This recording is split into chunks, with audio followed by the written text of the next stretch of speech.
Okay.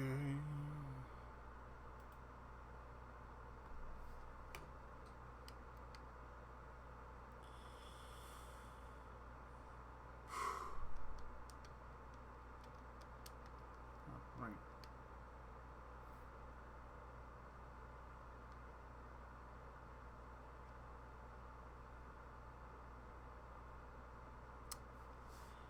Make sure I got it running right.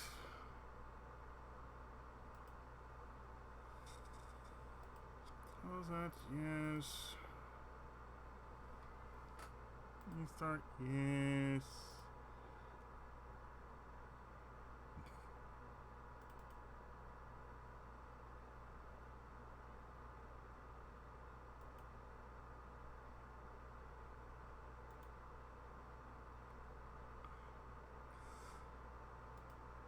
Okay, notes.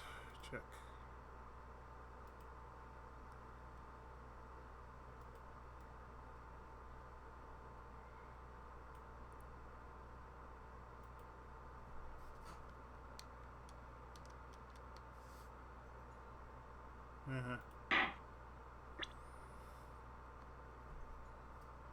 Oh, this is gonna be. Oh boy.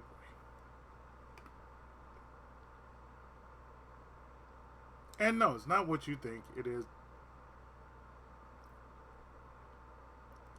It's almost like real life, but I don't think so.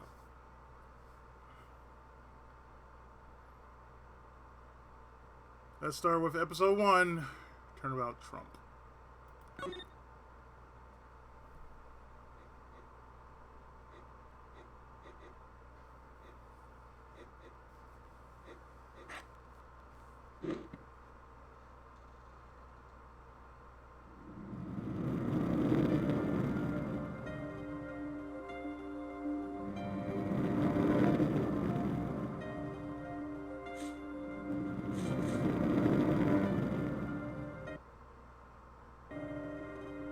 Showdown time.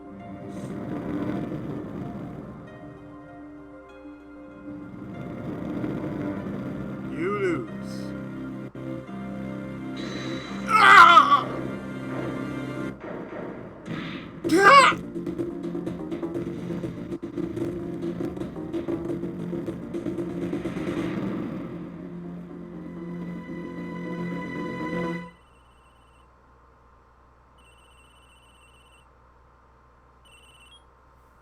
Seem to be in a bit of trouble.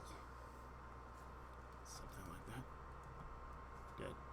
Someone hit him hard. Me? Please. The cops should be here any minute. I'm in your hands, should it come to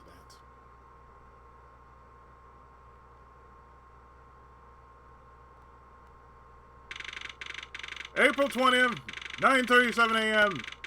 District Court. Defendant lobby number 3. Hops, I can't admit it. I'm nervous. Good morning. Good morning. Good morning, sir! You look tense, Justice. Wound up tight. Well, wound up, sir! No, I'm loose!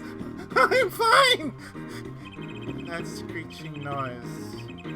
Is that your voice? I suppose it's to be expected.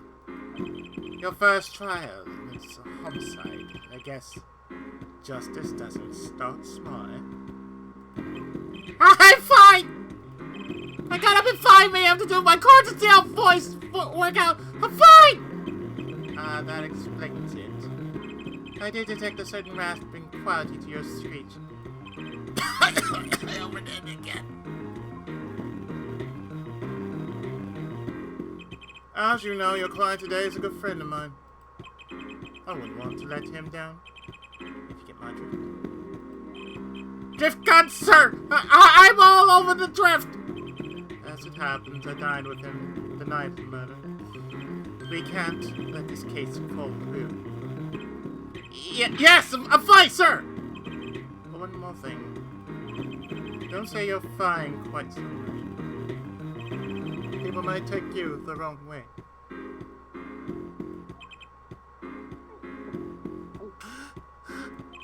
I'll be preparing our case.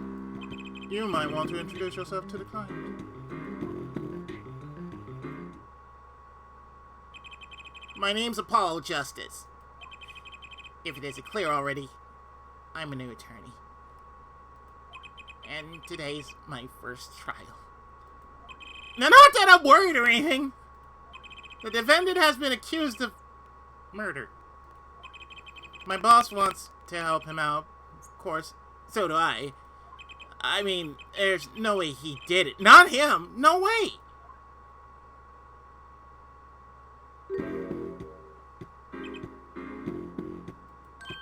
Whoa!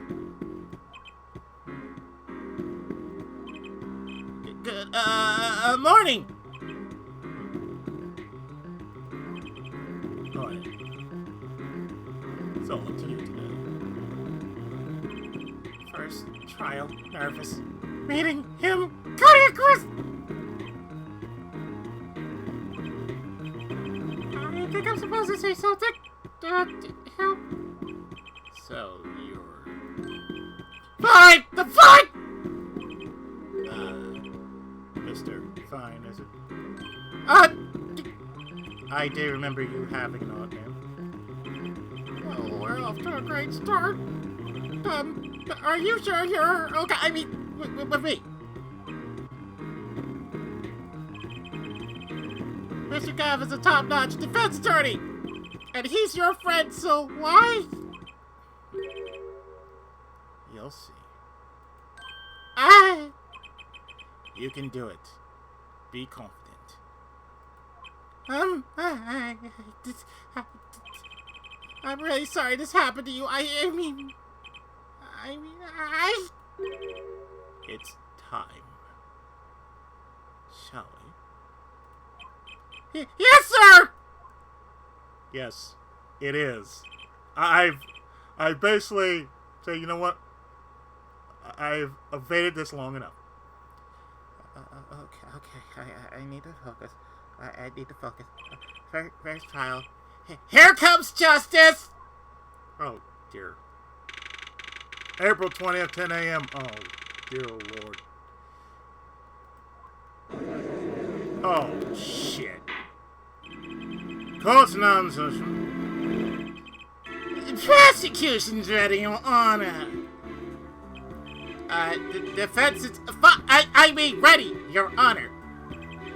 I'm going like... Don't play it. Do it. I know, right? 420. So fitting, so fitting. Your name is Mr. Justice? Then this is your first trial. Yes, Your Honor, but I'm fine, really. Oh, you're quite sure. Your voice sounds a bit strange.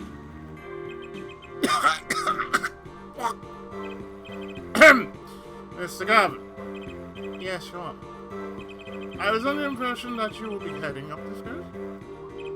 That was my intention, yes. However, a defense attorney must always cede to his client's wishes. And my client specifically requested Mr. Justice. Well, of course you want justice. But on justice case to this greenhorn, why? I don't exaggerate when I say you're the best defense attorney in town, Mr. Gavin. Okay, so Gavin's got trial experience, fine. But does he have court to steal?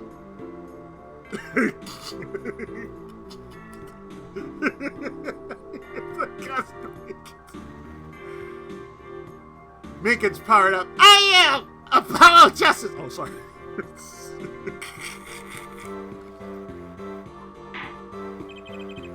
Then let's begin. The defendant may enter the courtroom.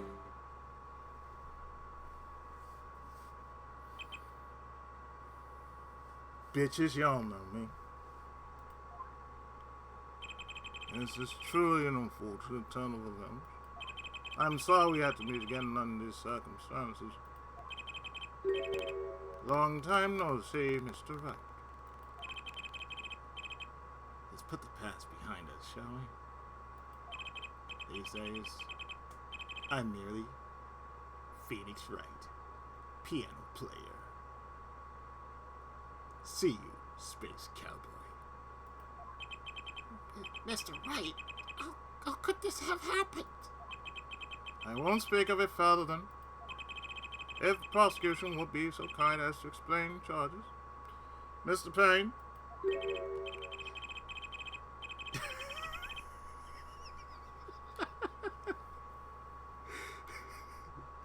To think, I saw you enter this room, a fresh attorney, and now I'll leave you in chains. With that hairstyle, dude? Oh, man. Winston Payne. Souls ever I see. Ahem! The crime occurred at Borscht Bull Club, a Russian restaurant. The defendant, Felix Wright, took the victim, a customer, and he hit him! Wham! On the head! Smack! Kid him, cold! Customer at the restaurant, you say? The defendant, you say, was... The pianist for the club, it seems. He's a jerk. I mean, he's not really a jerk. He's just an asshole. I mean... Whatever you were saying... Phoenix Wright. Pianist. It's the weapon that took the victim's life. A bottle of grape juice. Grape juice is apparently our defendant's drink of choice. Court accepts the deadly bubble as evidence.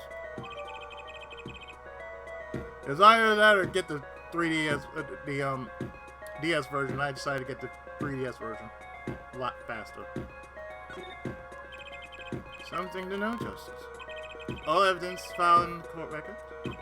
Make practice of checking it frequently. Court record? Oh, right, I've heard that. Use the court record button to look at evidence so far. Confident in your ability to handle this. Right, court record button. Sounds like it's time for some hands-on action. So, the victim was a customer at this restaurant. But who was this, Shady Smith? It's Shady Smith, sir. We believe he was a traveler, Your Honor. A traveler? A blues traveler? According to his passport, he had been out of the country for a number of years. He had only returned to this country recently, though his place of residence is unclear. He had some sort of connection with the defendant. That too is unclear at present, Your Honor. We believe they first met at the Borscht Bull Club on the night of the crime. If only they just met, then why murder? Perhaps the victim slided the defendant's piano playing. That doesn't appear to have been the case. My ass is itching. Well, maybe you should scratch it. I don't know. Maybe you should scratch. I do that. No, motive had nothing to do with the defendant's lack of playing skill. At least not piano playing. And let this photo explain what I mean. Oh, hey, it's Crackerjack. As we see... As you see, a game of poker was in progress at the scene of the crime. Wait a second.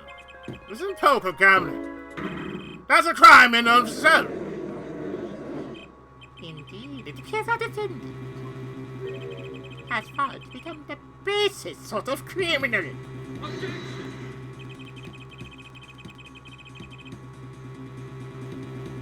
It's true that the defendant was engaged in a game of poker with the victim. It was only that, a game, in the pure sense. Competition, Your Honor. Competition? Yes, test of wits. Silent clash of passions. Only the cards, the backs, raved in blue flame. No, it's final outcome. Okay. Come again. The cards on the table had blue backs, Your Honor. Blue backs.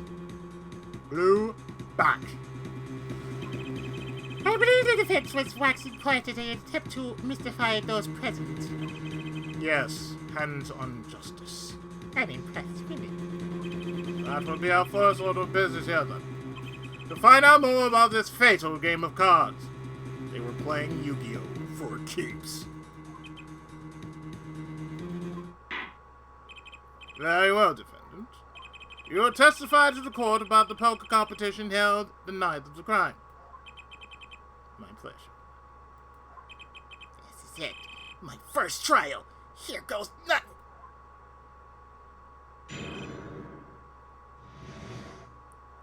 The competition. I am penis by trade, yet I can hardly play it over. My real job is to take on interested customers over at the poker table. The room where we play, and competition in there, are the club's main attractions.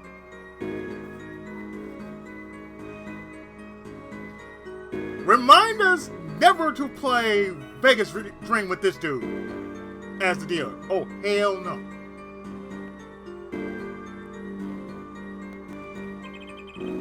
Real simple. We play the game of poker using 2 decks of cards. That's all it is. Okay? And our customers are happy.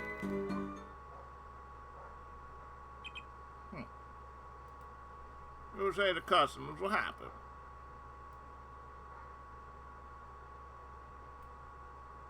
Make sure I can see and do this. And then stretch it out to like so. No, it's yet sure,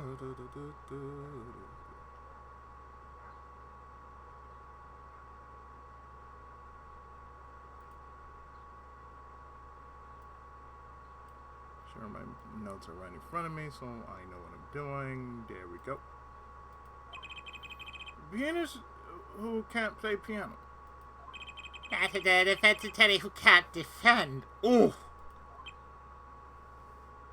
Hey, would you like to feel something? No, Your Honor.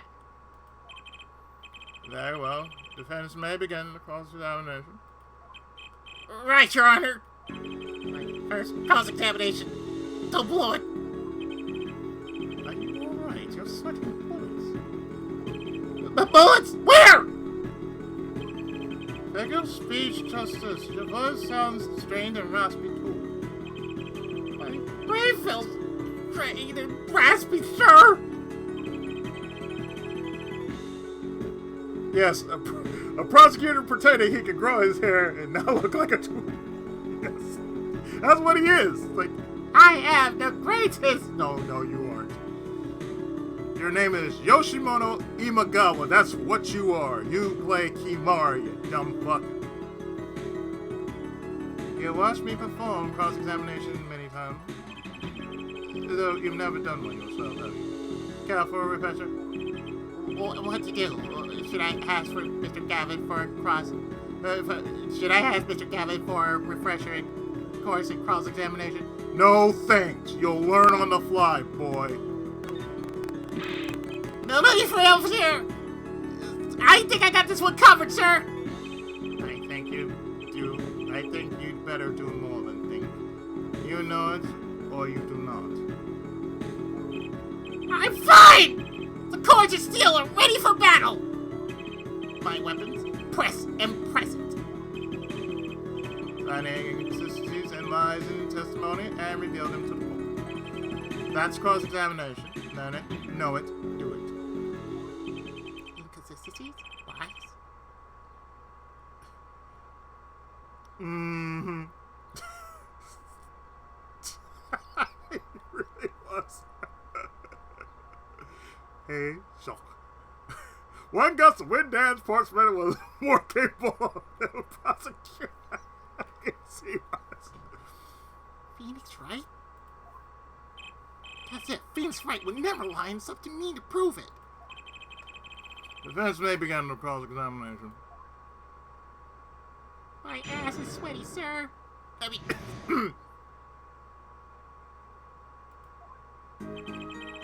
I'm penis by trade, and I can hardly play at all.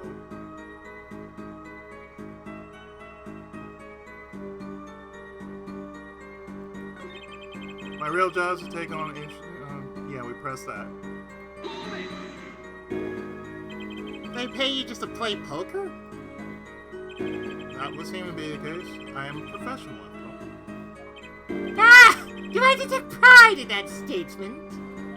It's just hard for an honest, hard-working member of society like me to imagine.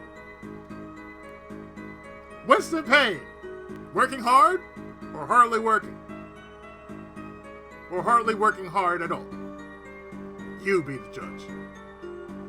Off the bill line.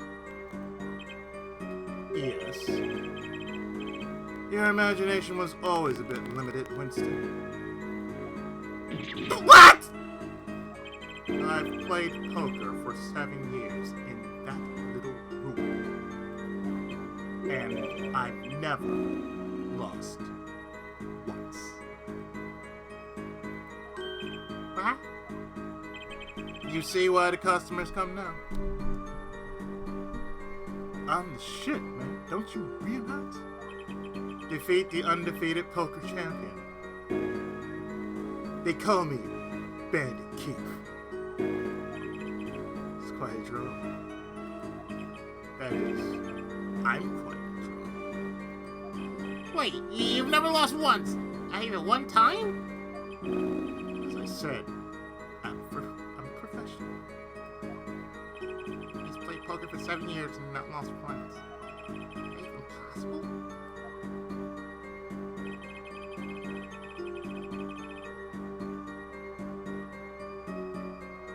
Yeah, well, you know what? The room and the crime scene photos and traction? That's quite history, actually. Borscht Bowl Club used to be a gathering spot for black market types back in the day. Black market. All in the past. Things like black market are only on the silver screen nowadays. I can see that too, Bart.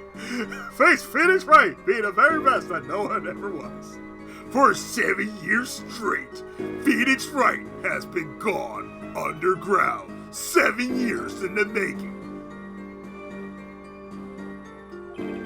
He's beaten people in poker. He's bested the best in Yu-Gi-Oh! He's the underrated player of all Pokemon kind.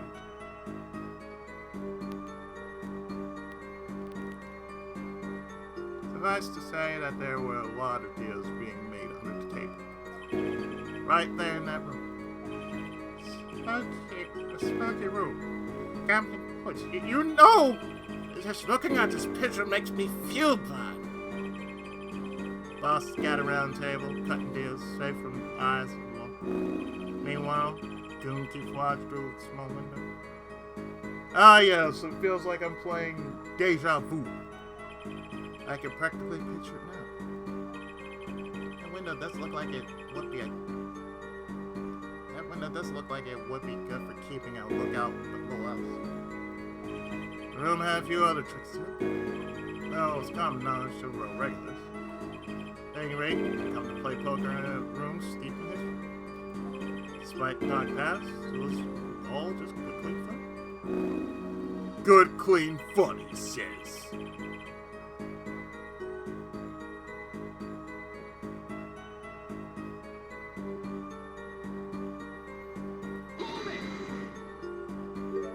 Two decks of cards. Several measures to prevent cheating. If you alternate two decks, no one can slip in cards. There's something else I know. In addition to the cards on the table, there's some lying scattered on the floor. Precisely. Cards on the table. Cards on the floor. Each one forming a complete deck. The crime scene painted blue by a sad sweep of cards. Correct. Incidentally, we use two types of cards at the club. One deck cards is red, the other blue. As I recall in poker, you make 5 card hands. I can see how it would be easy to cheat. Yes, the game of hands. Yeah? It's competition you're talking about. I believe the court understands the nature of the game sufficiently. That's right! It was a simple game after all! Oh, no, sure. Huh?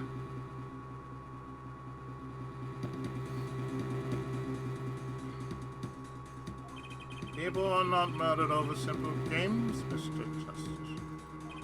Defendants who were in the room the very moment that the crime occurred. Yet you claim no connection to the crime. Now, that's strange. What's strange? I was testifying about the competition that night. Asking me about the crime at this point is against the rules, Your Honor. Of course, I expected to hear a cry of OBJECTION from the defense. I completely let that one slip by. Don't despair yet, Justice. Sir? Right? There's something I'd like to make clear. Namely, your connection to the case at hand. And I'd like to hear from you. Sure, why not? Very well, the defendant will amend his testimony. Just one little press, and I got myself a whole new testimony.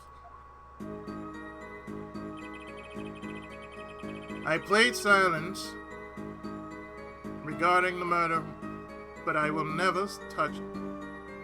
I played silence regarding the murder, but I will never. But I was. Let me read that again. I played silence regarding the murder, but I will say I never touched the murder weapon.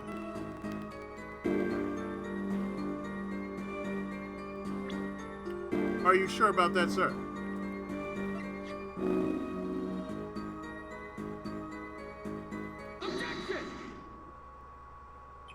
So you say you didn't touch the murder weapon? This grape juice bottle?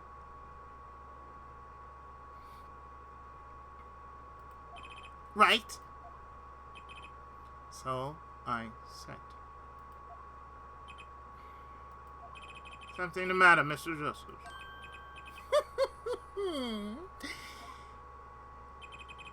Too bad our new defense attorney never learned how to play dumb. That's the most cheesiest hair flag I've ever seen. It's like, Flag? no. What's this, Mr. Flag? I examined the bottle in quest you see. I knew it was covered with the defendant's fingerprints.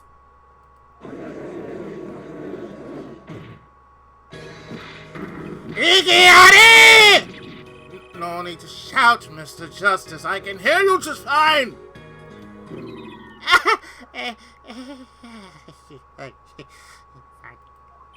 Excessive yelling can damage the judge's ears and teeth.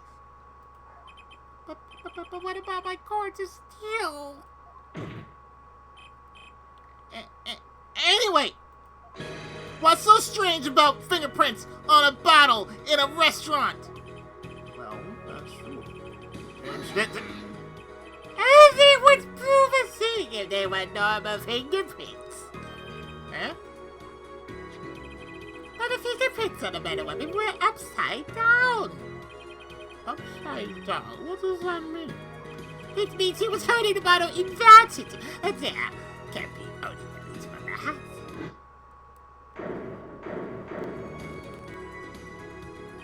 Yes. To brain someone with the bottle. That is still like the most faggoty ass looking hair flag I've seen before. Oh yes, I know how to play dumb. Yes. That's how? Yes. Is that how? That is definitely how you play dumb.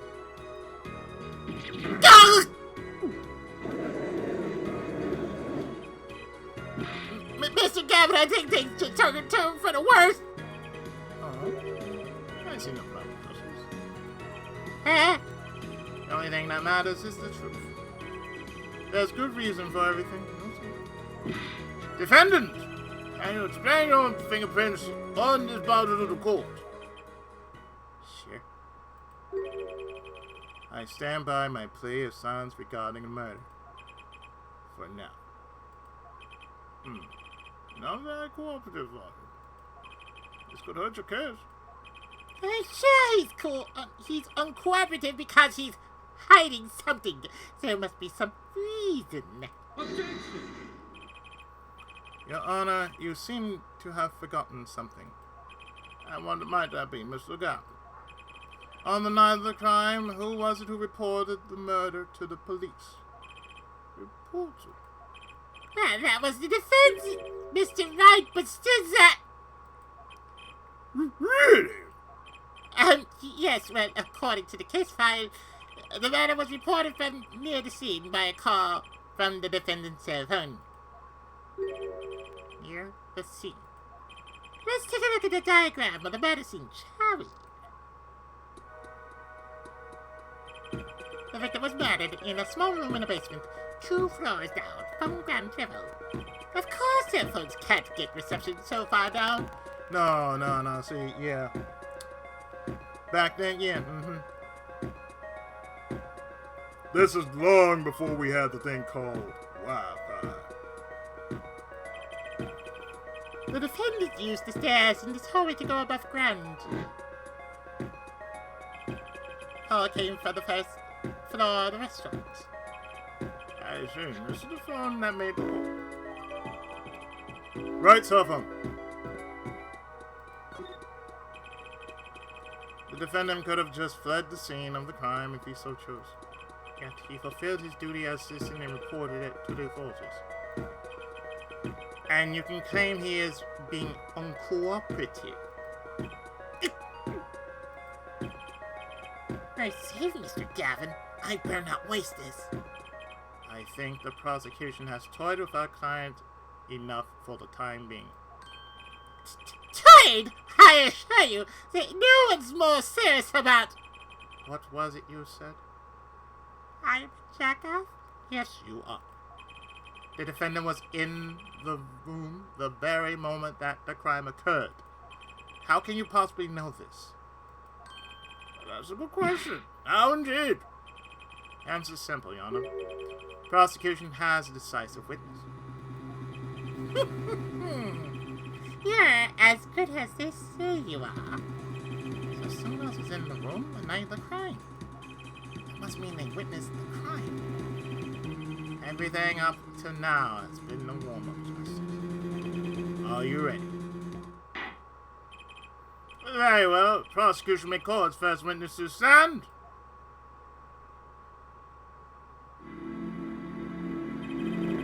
The witness will state her name and profession. Hold on just a moment. Where's the witness? I surmise that she's been frightened by the defense's demonic-looking horns. So unusual here, Joe. Relax, people.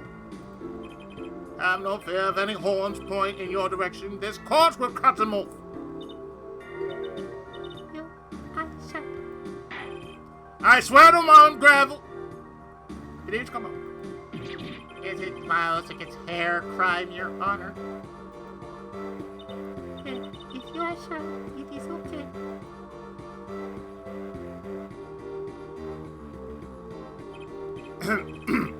Now, prosecution. Wait a minute. What the prosecution can't explain the witnesses paraphernalia. Yes. She's a professional, Your Honor. Those are merely the tools of her trade. And that would be. My name is Olga Ori. I'm employed as a waitress in Bush Bowl Club restaurant. And why the camera? Of course, it is pride to serve Bush that is naming restaurant. But I also perform how it is said other service. I take it one of these other services is taking the customer's pictures. See? Like for example, this one. Ah, Cracker Jack! That's the defendant? Cracker Jack from Street Fighter, yes. Indeed, on the night of the murder. Man in white hat is one who on kaput. that is the victim.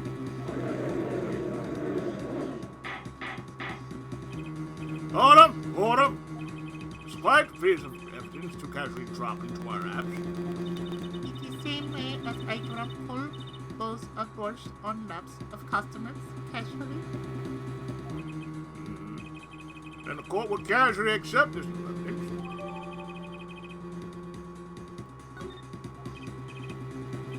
Now witness, where were you at the time of the murder? I was in room, the hideout as we call it. Excuse me, the hideout? It is room where famous gangster bad guy was arrested. It's room where murder took place. What? No look of utter surprise, it is lovely. I will post my courtroom door later for you. The photos will be numbered, then you will write which ones you want a copy of. So there were 3 people in the room at the time of the crime. The victim, Shotty Smith, Mr. Wright, and Olga Riley. Our witness. Olga Orley. O'Reilly. I'm gonna call it O'Reilly. And if Mr. Wright is the killer, that means... Very well, witness. You will testify to the court about that night's events. Yeah.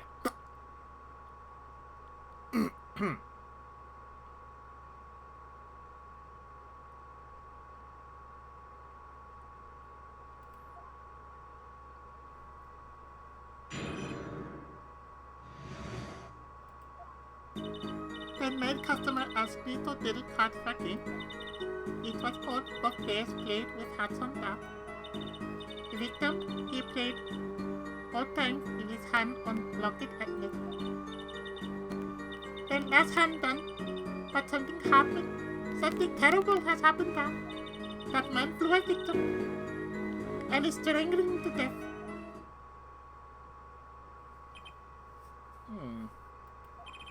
Incidentally, who won the game? Is it obvious which was the victim? Mr. Smith. Crackerjack! That's ridiculous. Because Mr. Wright can't lose. Justice. Maybe you can come up with a more legitimate objection.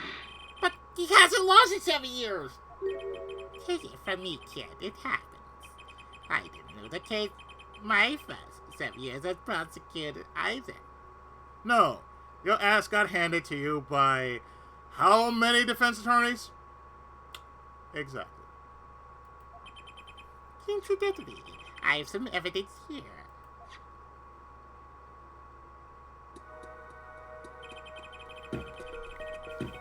These are the poker chips as they were the very moment of the crime. The hand and chips on this side belong to the defendant, Mr. Wright. Those on the far side belong to the victim, Mr. Smith. Yes. Imagine that poker's war. So is raw. Your hand's your army, and the chips are the spoils.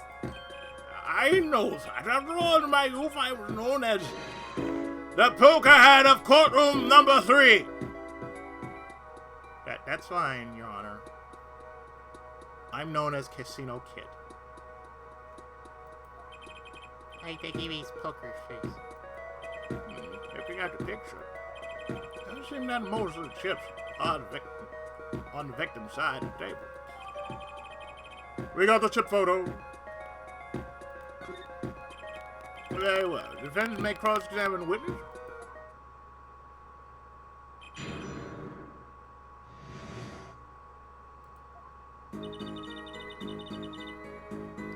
One, 2, 3, 4,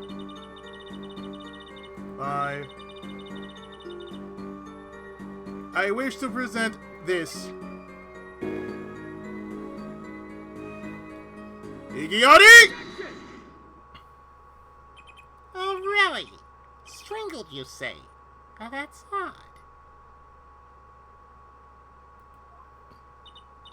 Normal customers only choke on bush. No, I mean his report shows that the victim died of a blow to the head. Ah! Miss O'Reilly, really now? Did you witness the crime? Day! Bravo. Looking at the picture, it doesn't seem like it was it. Still wearing his hat and everything.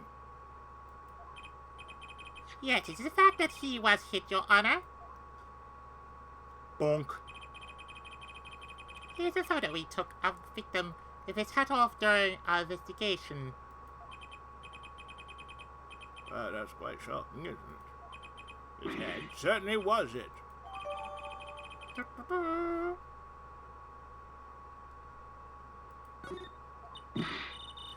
But I have seen it happen. The defendant, he lunged at victim, his neck. Oh, really, Miss Early? I think I've caught you in your own lie this time. Justice? I am my own enthusiasm, but perhaps you should think this through once more. What do you mean? I found a contradiction! There's one thing in her testimony that troubles me. Very well. It seems we should continue this cross-examination. There's such a thing as thinking too much. This horse is dead. Let's stop beating it. There's such a thing as thinking out loud too much, too.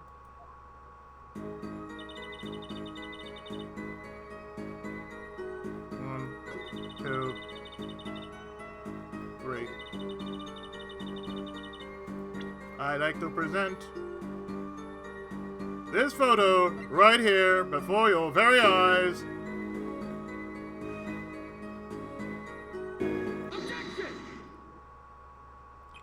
You know, there was one curious part in her testimony, just like Mr. Gavin said. But what does it mean?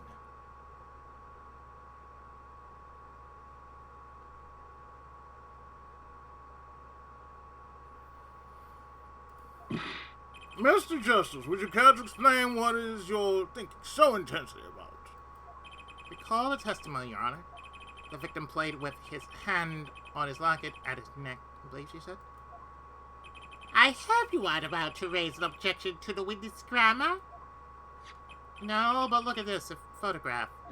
Do you see a locket on the victim's neck? Well done, Justice. I'm impressed.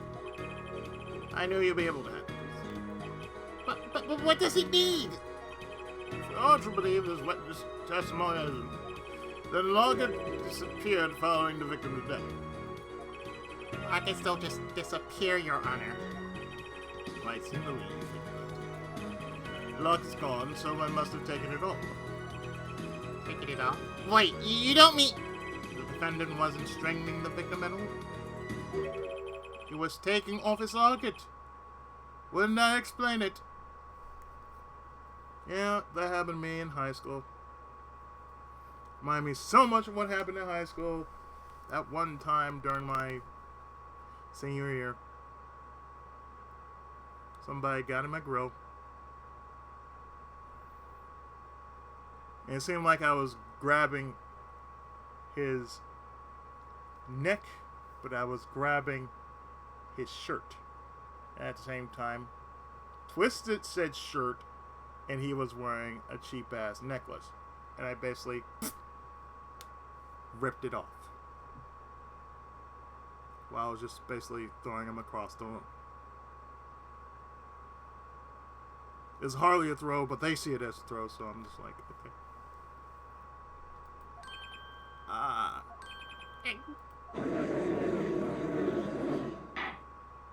The defendant, what do you want to say about this?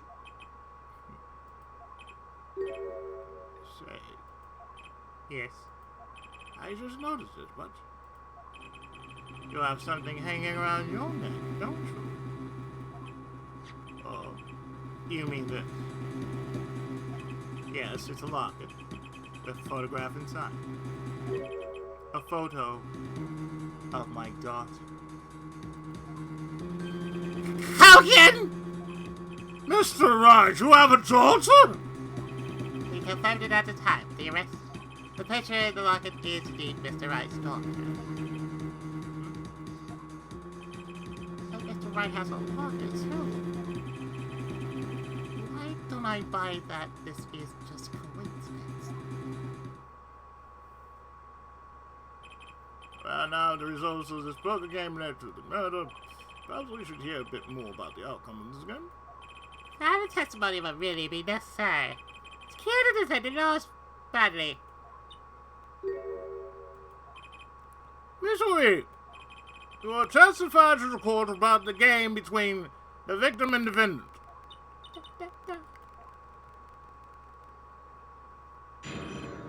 Serious competition. The game began with 3,500 points in chips for each month. House chips come in both sizes, small and large. The one who was winning, he was victim. For last hand, defendant played with all chips on table and loose. The moment loss was decided, the defendant grabs bottle from table and... Indeed. Looking at this picture, it does seem to be a one-sided game. As the court knows, poker was the defendant's life. Failure must have been a bitter pill to swallow. How many times have I heard those words?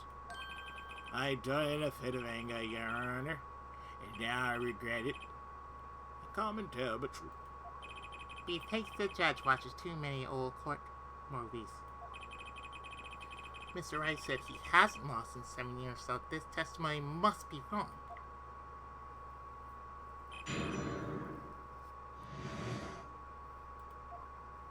So, we go with Duke.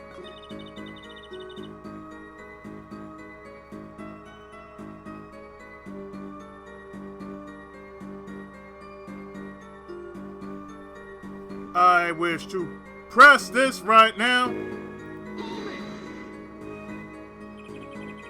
Are the chips in this photo all the chips that were used?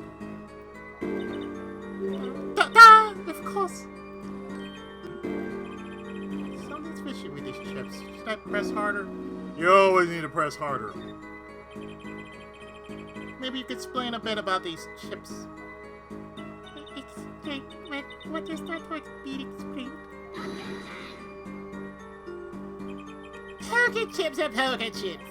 They're not fishy chips. Not a chip of the old block. Not a motorcycle cop. Not a... Thanks. Now that I pressed her, I'd better ask something.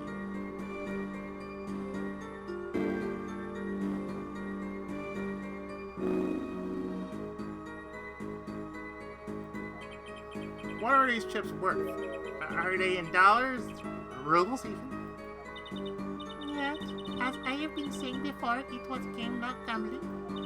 Hard perhaps for capitalists to understand. Goddamn, Golga, really? 2,000 chip, 100 point chip, and 1,000 point chip. It is not money, that. Justice? Sir! Don't you find her comment interesting? In more ways than one, sir. I'd have it added to a testimony myself. Well, does the defense want the witness to add this to testimony, please? Yes, I do think this deserves further scrutiny.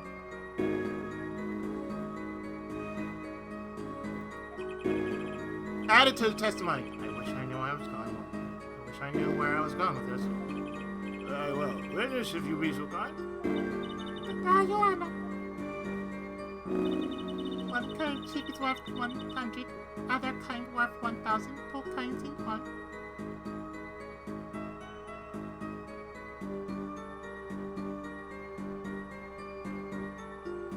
So I like to add this and just say Igiyari. You sure it was the victim who won? Absolutely sure. It seems our new attorney is a bit confused. A glance at the future is enough to tell you who won. If you're not in kindergarten. Just for safety's sake, could you explain the problem to the court? Of course, Your Honor. In this photo, I see small chips, and I see large chips. Tell me, which one were worth 1,000? Why, the big ones, of course. Duh! Oh, I thought so too, but then the totals don't add up. Detective! Let's review what the witness told us. Each man started with 3,500 points in chips. And the combined total value of the chips was 7,000 points. If my calculations are correct, let's see. 3 plus 1 carried to 5. There they are, Your Honor. Now, look at the photo that allegedly shows all the chips. If the big chips are worth 1,000 and small ones are worth 100, and you add them up, how much is it? Do it yourself. You weren't in kindergarten, are you? 10,600 points. The chips don't add up. This clearly contradicts the witness testimony. But why? How could it be? Exactly, Justice. Now that you know the what, you must determine the why. Right, there's only one possible way to explain this contradiction. Both are right. Each man began the game with 3,500 chips.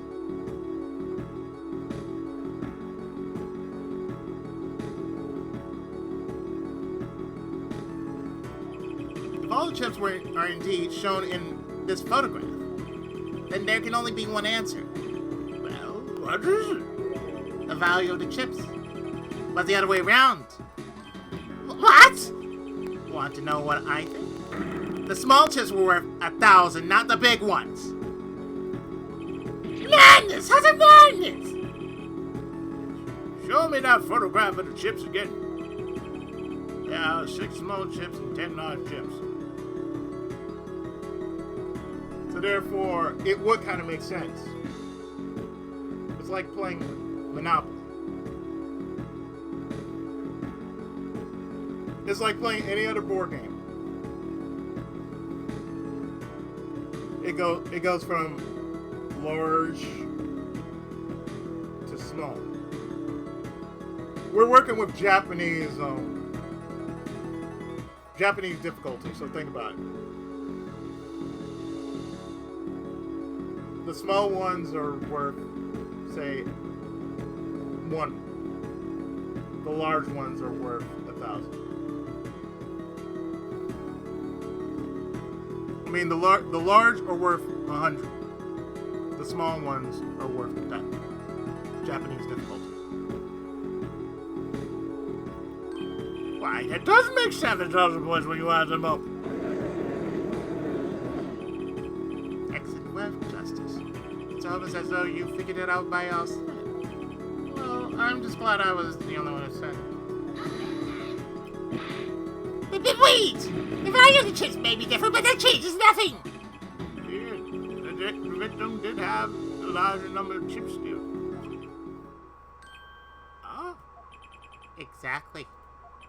If the small chips are 1,000 and the large are 100, let's do a little math. Add up the points for each side of the table. The victim, Mr. Smith, had 2,900.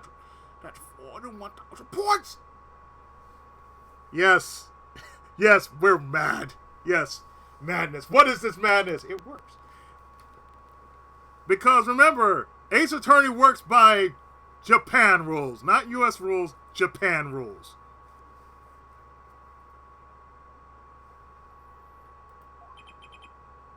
Well now, it seems that Mr. Wright was winning that night after all. That's impossible! My client had even less reason to kill the victim. After all, he was winning! Now, Miss Orley, You must have known the true value of the chips. Since you were there at the scene of the crime. Weren't you? Yay! You got some skill. Order! Order! It appears our defendant has lost his mood, and Mr. Rice opposed defeat never happened.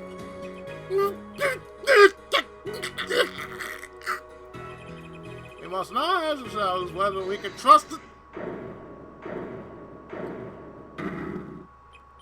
Excuse me, what is it, Miss Ray?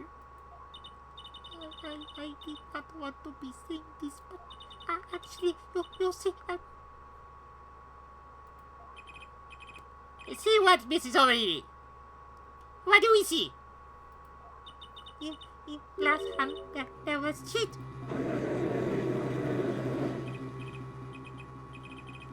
Cheat? You don't mean a trick? Wait, what do you mean? A scam!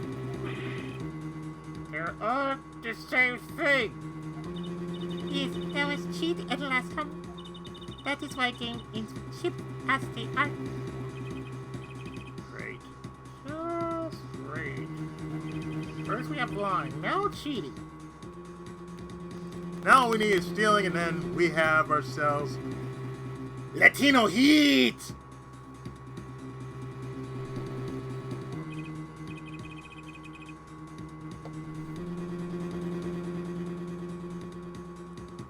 Bless you, Eddie Guerrero. This case certainly has taken a turn. For the interesting.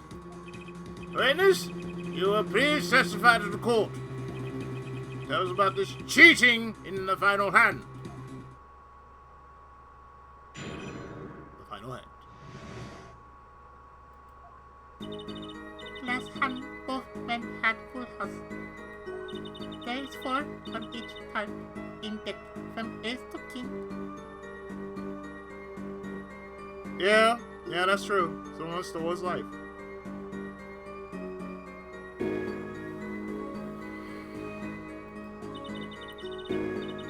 If you look at both men's hands, cheat is more obvious. In next moment, game becomes argument back.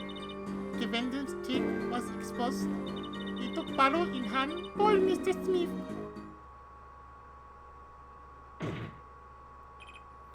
Miss Riley, why did you not tell the court about this from the very beginning? I thought I smelled a cover up here. Well, folks, it's time to throw back the covers. Full House is a very high-scoring hand, and very rare to get. That's the thing about Full House. It's a very rare hand to get. It's more like commonplace to get a pair, 2 pair, and a 3 of a kind. Even a 4 of a kind. But to get either a flush, world flush, or a full house, those are rarities.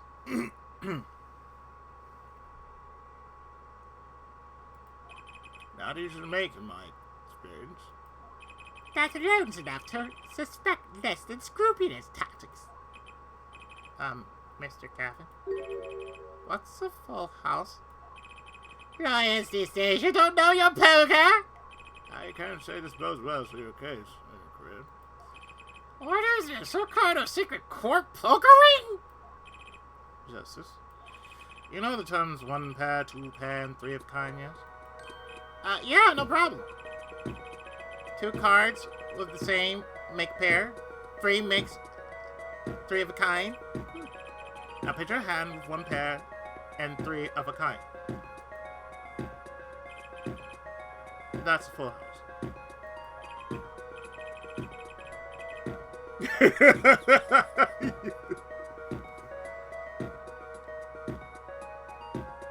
I never saw that with that or Bob Saget. John Stamos and the Olsen twins. Yeah, no.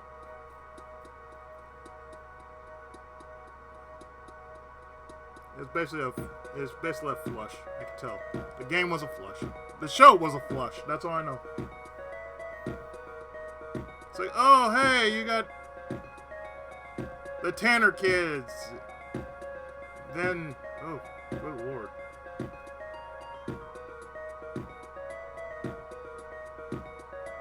Then everything went downhill when everybody started wanting to do America's Funniest Home Videos or America's Funniest People.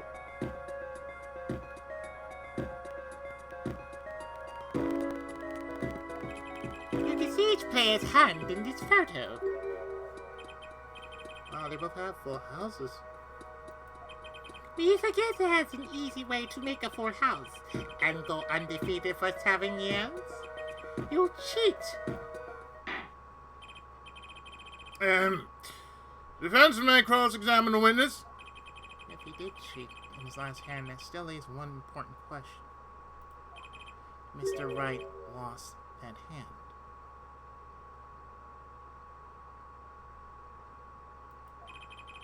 Who's ever heard of a professional con man losing when they cheat?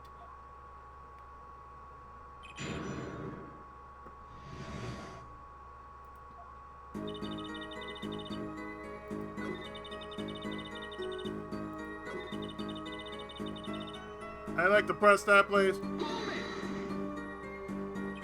How was it clear? Well, the defendant, he played a fifth ace. A fifth ace? I still remember both hands very well. Jack card!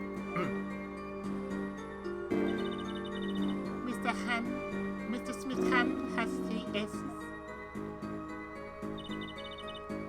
And Mr. Wright's 2. Obviously, cheating was afoot. Or perhaps I should say, a hand. Your Honor, perhaps this can be added to testimony without Mr. Payne's choke. Very well, witness will add this detail to her testimony, please.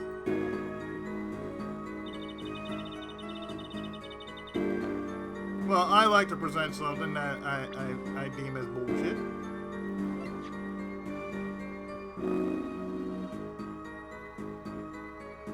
Mr. Smith's hand has 3 aces and Mr. Wright's 2. It is 5 aces in all.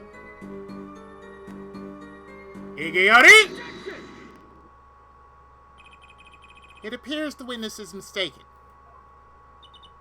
Mistaken? But my name... Look, this piece of evidence clearly contradicts what you said in your testimony. That's the photo of the chips, is it not? Justice?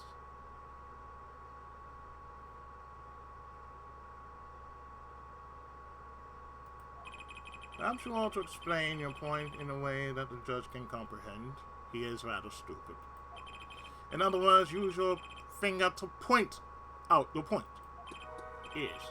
Please point out the contradiction in this photo. What particular point contradicts the witness testimony? Let's see.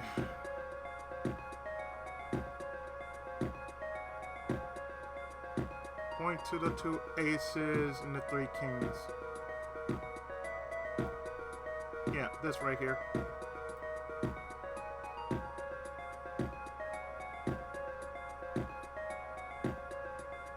Yeah, this is weird. I don't like that. Why, it's here, of course. It's where? Where's that your point? Where? Good question. We've all heard today of the dangers of bluffing. Sorry, Your Honor. I better rethink this. I think you best point out your point again.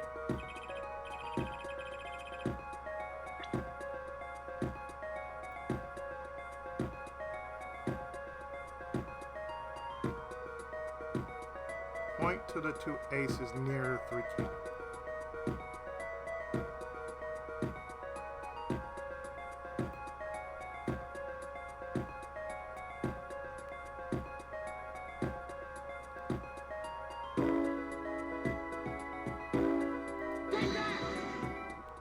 Miss O'Reilly, in your testimony you made the following claim. Mr. Smith's hand has 3 aces, but you can clearly see the victim's hand only held 2. Well, maybe you were simply confused. Perhaps it was the defendant's hand that held the 3rd ace in question. Take another look at the evidence. As you can see, the defendant also had 2 aces in his hand. Where's this 5th ace? I see cheating, alright. It's going on here in this courtroom. 2 aces in each player's hand does make 4 aces. So, hardly proof of cheating. Please, it is true. I seen it. 5th ace. I was cheating. I swear to you. That's odd. She must be lying, and she's the most sincere I've seen her all day. You're right to trust your instincts. Mr. Gavin? There are no lies in store for us in the trial ahead. Your Honor, if I may, I have a suggestion. What might that be, Mr. Gavin? If you don't mind, perhaps we might examine the actual cards. The actual cards? Mr. Payne. Yes! The player's hands that night were set aside as evidence, were they not? The defense would like to request that the cards be shown to this court. Very well, prosecution will submit this evidence. Which will you examine? The victim's cards or the defendant's? These cards don't prove cheating. What's going on? Nothing will. Now, which of these hands is the more suspicious? The victim's. It was the victim's hand that changed over the course of the witness testimony.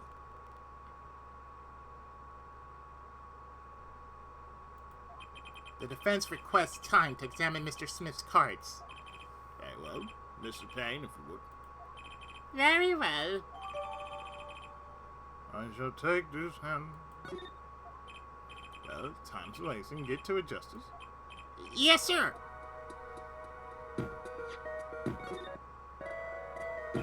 When examining evidence, be sure to view it from all sides and angles. Try using the dials on the evidence viewer. That should give you a better perspective on the case. Okay, let's do this.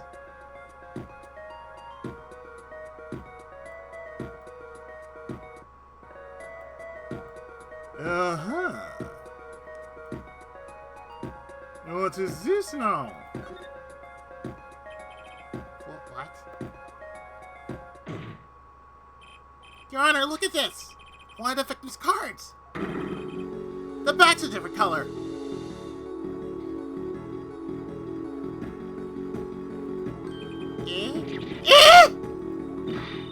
That's impossible. But I put the card in right hand. Ah! What was that, Miss O'Reilly? I was meaning to. Your Honor? Mr. Gavin, yeah?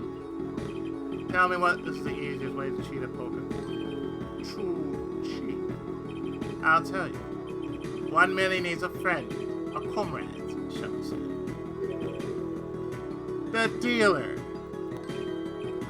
Oh! Wait, so you mean this witness, Miss O'Reilly, she's the cheater, professional, I'm waiting. Yeah! Order! Order! Am I right, please? Focus, Justice. Trying to take advantage of her.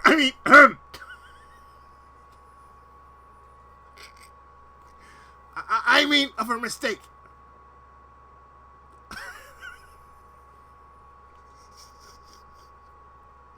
Well, I see where Paulo's going with this. You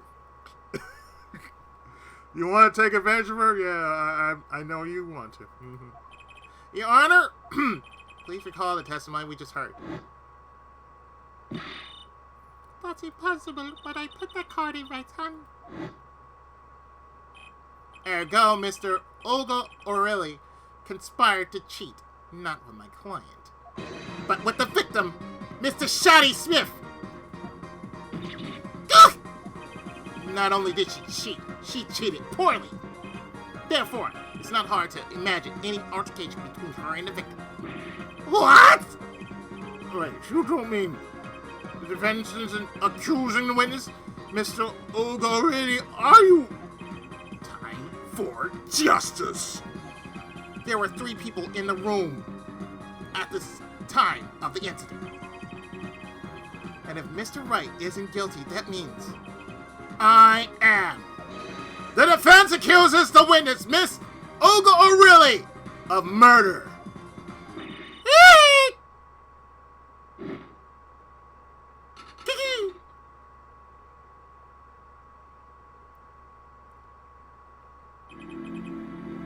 Mr. Payne, where's your witness, Miss Ogoridi? The patient has lost the conscious disorder. That's your justice. Your Honor, seems to have presented new possibilities to the court. One suggesting no connection between the witness and the victim, Mr. Smith. And that means This court cannot pronounce a verdict for the defendant at this time. that's what! I did it. I held out. I see no point in prolonging this trial today. The prosecution will need to make further inquiries.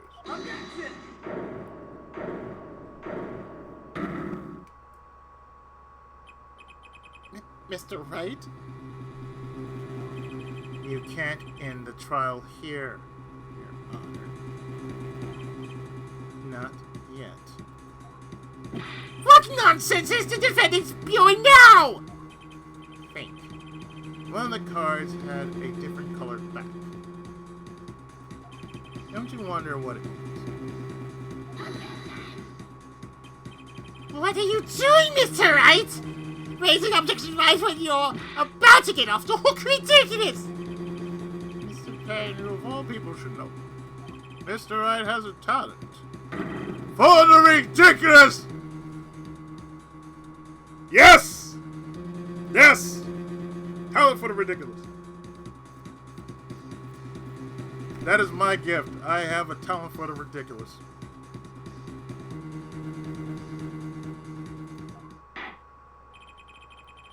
Perhaps we should get to the bottom of things. Let's clear up the facts about the game that fateful night.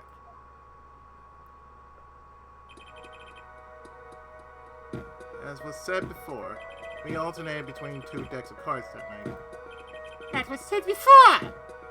The 2 decks of the club had different colored blacks, blue and red. 1 color per deck. Why'd you use different colored blacks? If we use the same card, 2 decks might get mixed.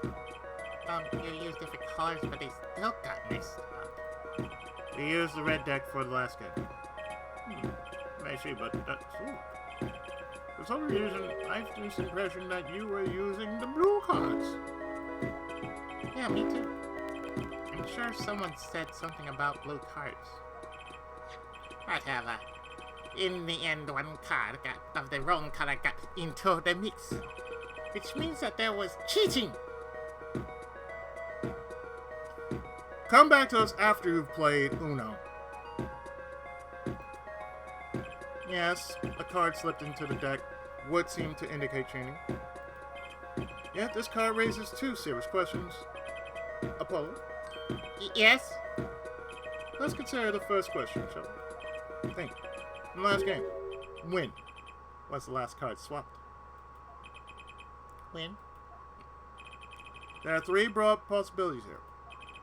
Could have been swapped before, during, or after the murder. Yeah, thanks for the news bulletin, Mr. Wright. Of course it was swapped. Oh. It might be as simple as you think, Mr. Payne. Or it might not be. I'd like to hear what Apollo thinks first. When do you think the cards were swapped? When? After. Perhaps not after the murder? What's that? That's ridiculous! What's the point of cheating after the hands have been shown? That's silly! Yes, but tell me, how do you swap cards during a game? I'll take silly over impossible. Take it from me, son. There's a lot of silly in this world, but very little impossible. I want more silly, you know? We got enough impossible. We just want more silly. Oh? Even when the backs of the cards are a different color? If you pull that during a game, you'd be caught in no time. Ah, quite true. That would mean that the blue card in question was swapped after the hands were shown. After the murder. Okay, this is like city and straight on to crazy. It works. I ask again, what's the point of cheating after the game's over? Who would do that? Who indeed? That's one of the mysteries before us. Is there another? Yes. Simple yet decisive question must be asked. Who swapped the red card for a blue card? What? Who? Game and matters done. Victim dead. Only to remain in the room, alive. Defendant, Phoenix Wright, and our witness, Olga O'Reilly. Okay, so who was it that swapped the red card for a blue? Someone else.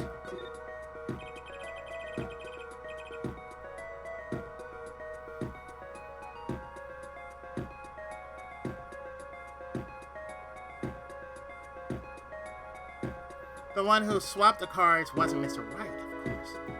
And, well, it doesn't seem like it could have been Olga O'Reilly either. What are you suggesting?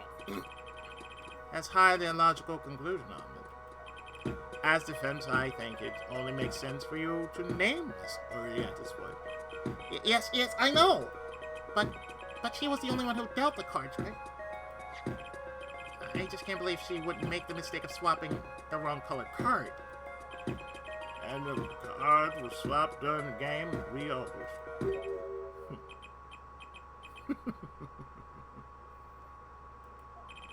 There's something like to share with the court, Mr. Wright.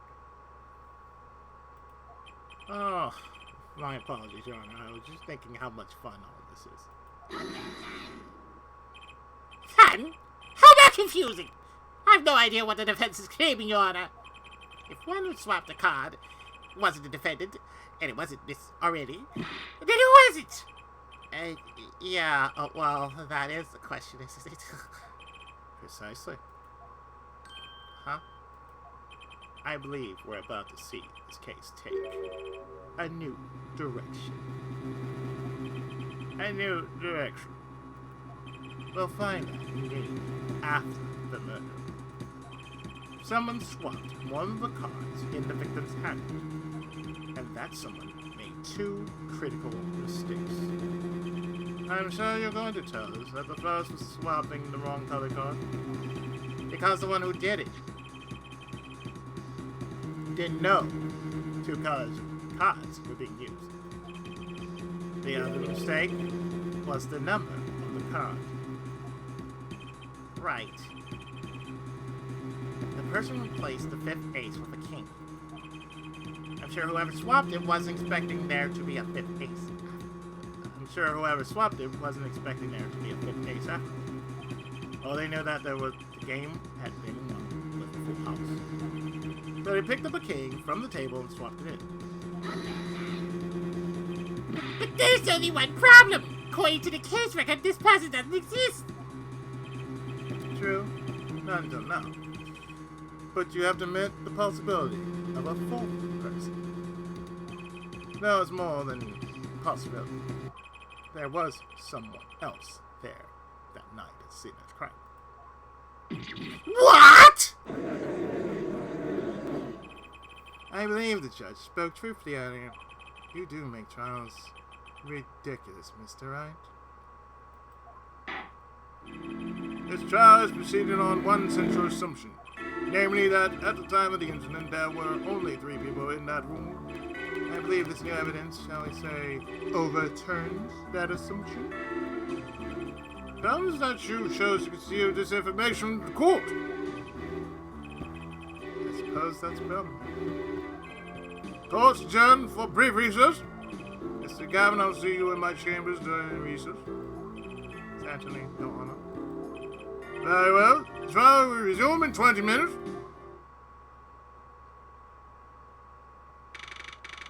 $4:20.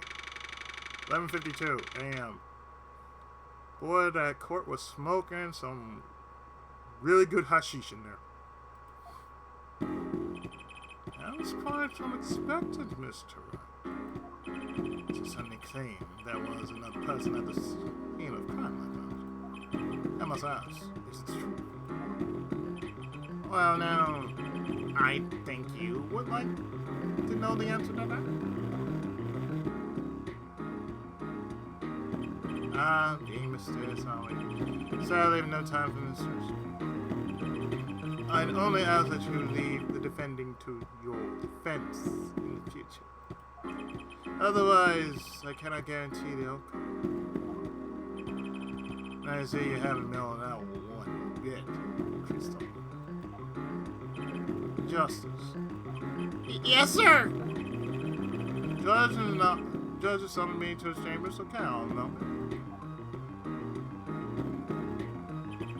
You did well. Can I ask you something? Sure. That locket you wear. Is that really yours, Mr. Wright? Ah, you're wondering about the victim's disappearing locket. Here, take a look at it. That's a picture of my daughter in there.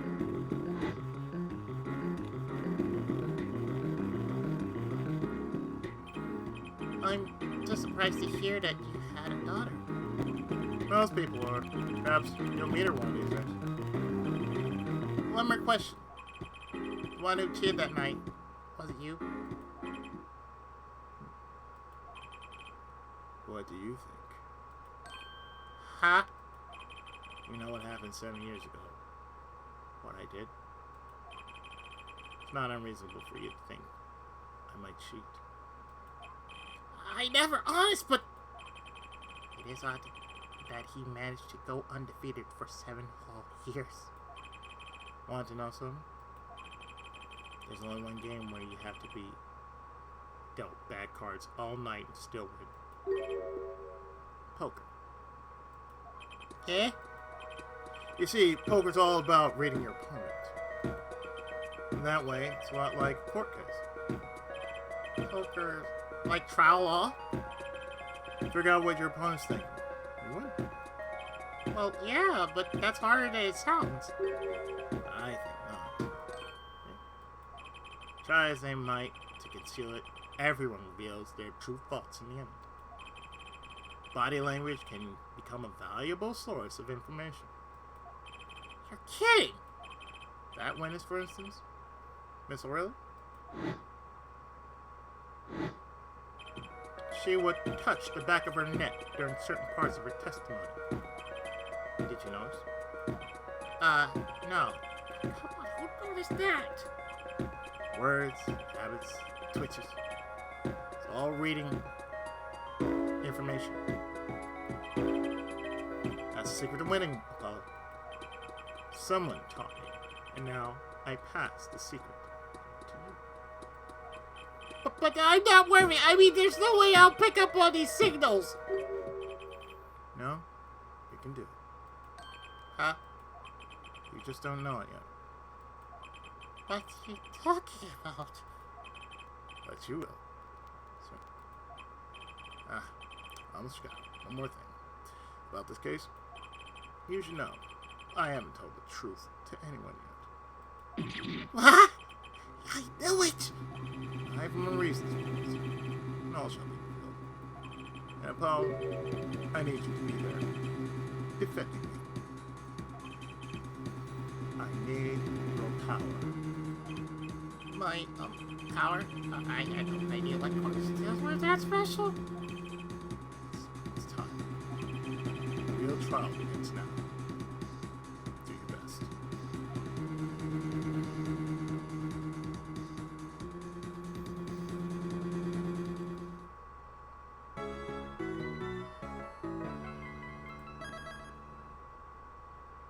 Oh, we're going into this. 4:20, 12:14 p.m. Back into the Garden of Madness. Come and now we can do. How's our witness, Miss Ogo, really covered? Yes, Your Honor. Well, she's in good consciousness. Perhaps we can hear her version of the events again. And that's to say, you see, she's quite fatigued. You're looking a bit fatigued yourself, Mr. Sadly, fatigue's insufficient grounds for refusing to testify. Or prostitutes. Defense would like to request that Miss O'Reilly take the stand. Very well. Witness will take the stand.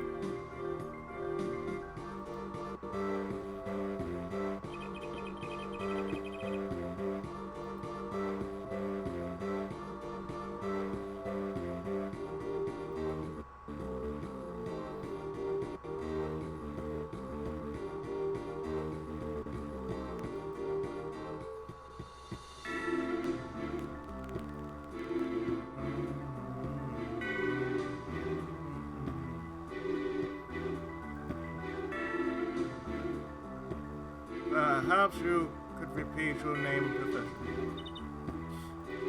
Or perhaps you'd rather admit that you're a poor liar and a poor loser. No. Name's Olga O'Reilly. That's the truth. I'm a pro dealer.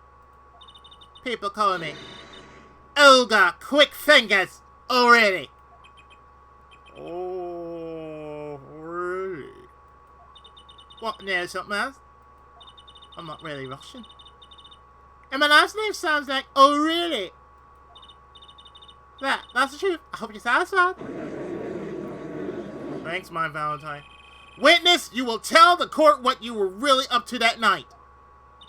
Fine, I'll talk. Yeah, plan, sick. I remind you that you are currently on oath. Any further fabrication will have serious consequences. Fine. Like I said, I'm a pro. Guy Smith hired me to do what I do best. I was playing at the Borscht Bowl Club several days prior to the night of the game. As waitress. Are you wearing cahoots for the victim? Oh, now you need my help. Smith's a well-known poker player in some circles. But winning wasn't the main purpose of this game. It's about destroying a legend. The unbeatable Phoenix Wright. The plan was simple, elegant, really. You see, we set up a trap of sorts. I was playing a card in Wright's pocket beforehand, and then deal 5 aces during one of the games. When their hands were revealed, Smith would call him out and search Wright. He would then pull out the planted card, and trap would snap shut. Okay, what the hell is Crackerjack doing?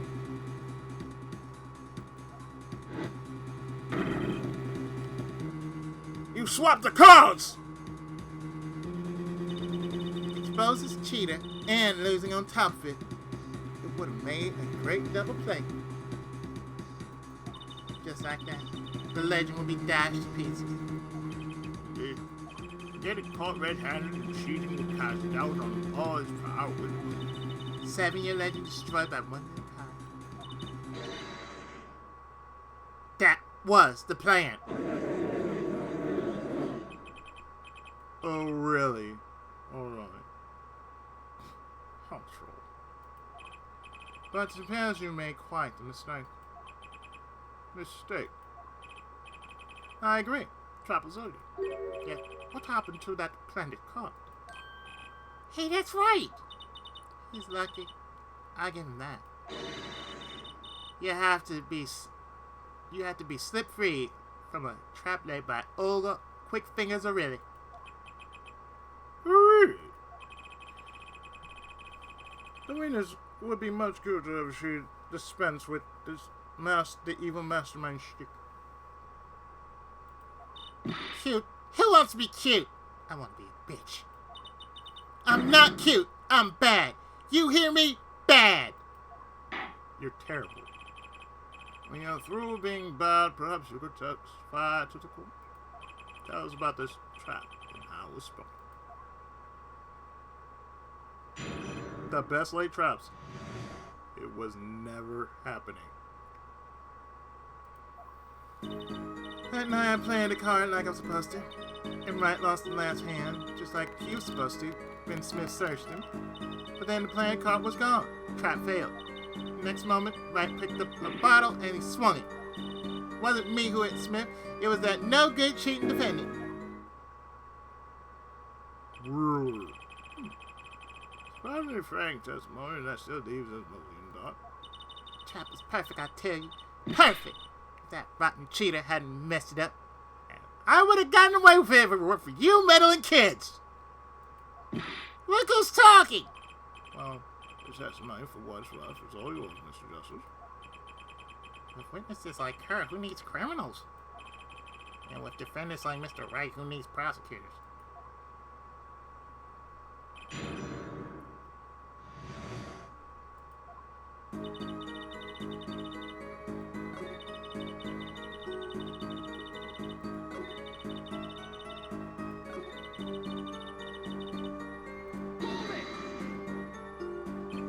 Wait, isn't that a little odd?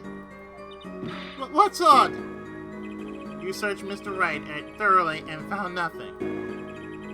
Which means he didn't cheat. He had no reason to strike the victim. Well...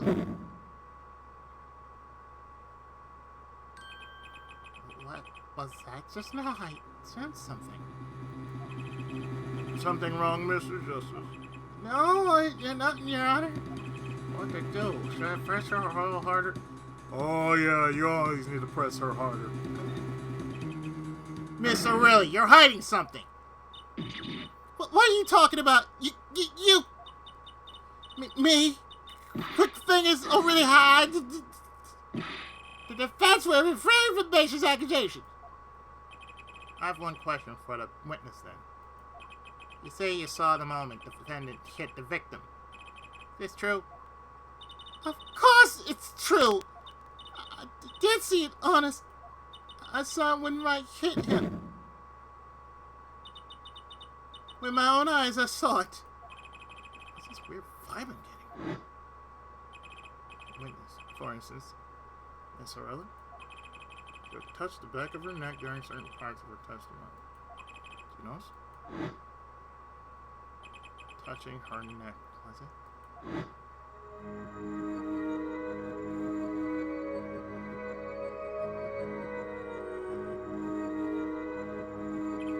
Whoa, what's going on?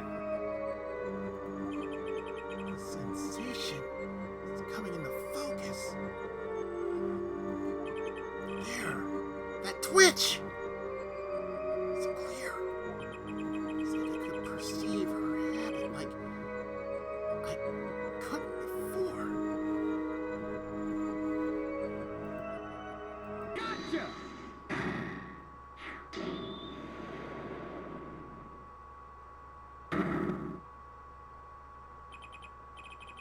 Miss O'Reilly, perhaps you're unaware of this yourself. Unaware of what? Whenever you get a certain part of your testimony, you touch the back of your neck with your left hand. Or right, depending. My neck? So what? What indeed, Justice? I hadn't noticed anything of the sort.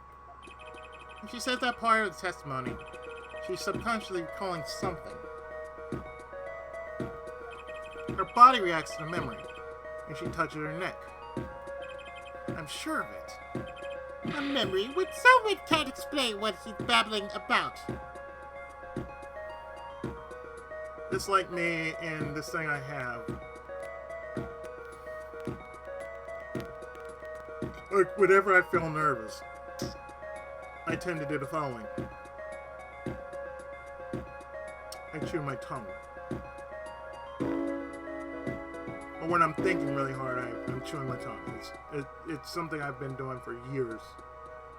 It might be something out of my what I've been doing for a very long time, which is chewing my tongue. And whenever I'm thinking or I'm really in that thought, it's like I'm really chewing my tongue. Or I'm worried about something. I chew my tongue. Go figure. This is highly unusual, but let's ask it. You claim the witness is remembering something. Maybe you have evidence of this memory to show us. Her habit scratching her neck whenever she talks about the moment of the crime.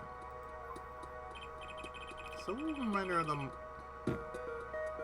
moment of the crime. Miss Aurelia. Whenever you recall the crime that night, you scratch your neck. I've noticed it happens when you think about the moment of the crime. There must be some reason behind this habit of yours. I believe the weapon that left an inerasable impression on your neck is this. The deadly bottle. Yuri! Whenever she talks about the moment of the crime, she touches her neck. And what reminds us more of that moment in this bottle, the murder weapon. But something doesn't fit. If you were only the witness to the crime, why would that make you touch her neck like that in pain?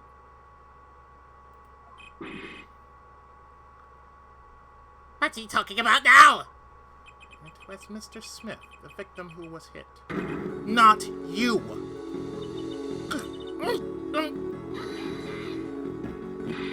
This is a cross-examination, not cross-wire conjecture. The witness habits are completely irrelevant. Justice, I'll admit, I'm a bit confused myself. It's certainly a unique cross-examination. I'll explain later. Just trust me. Now's our chance to break her. Miss Aurelia, please testify in detail about the moment of the crime, the very moment. Yet I am knowing nothing.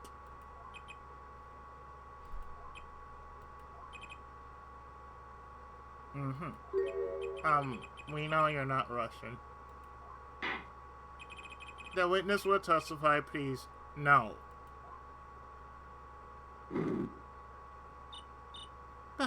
Fine. He's the one who did it. I didn't let him out of my sight until the cops got there. Oh, really? Then explain this. Yeti! Miss Aurelia, we've record here that clearly contradicts what you said. It states that the police were alerted by a report from the defendant.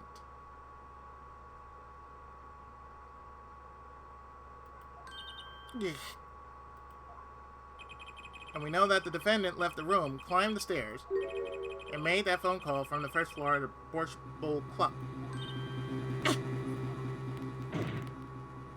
So explain how you kept your eyes on the defendant when he left the room entirely. Ah! She made her own selfie.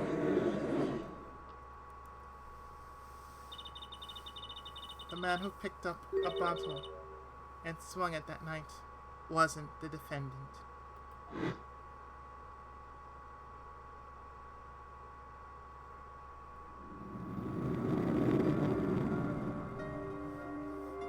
Let's remind you, this is what really went down.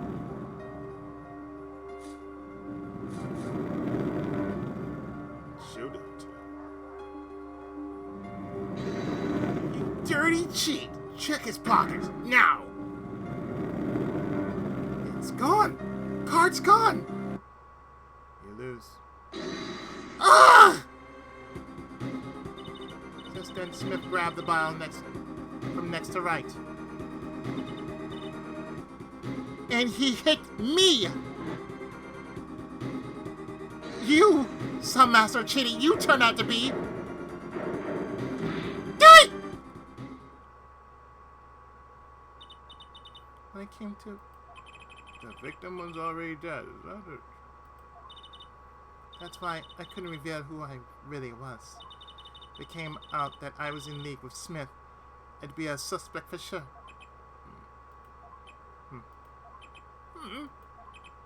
Well, that is his leave us. Madness! This is madness! I'm dreaming! No, you're not dreaming. This is Sparta.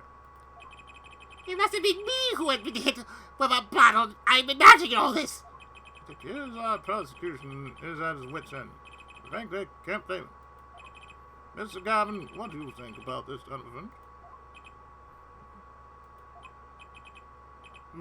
Mr. Gavin, sir, I believe that as the defense in this case, we are compelled to call Miss Aurelie a big, fat liar.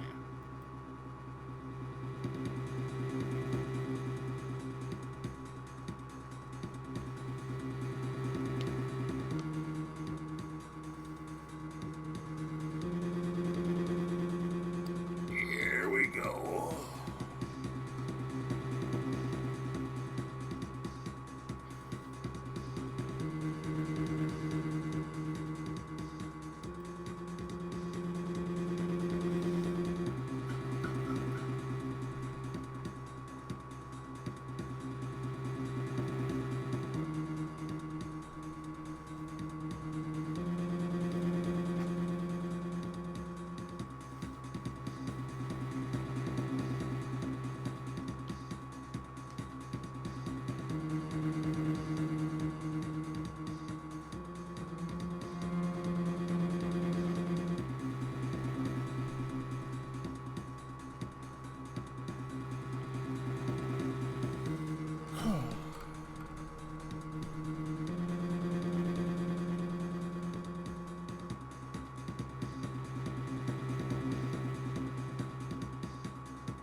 We are compelled to call Miss already a big fat lie.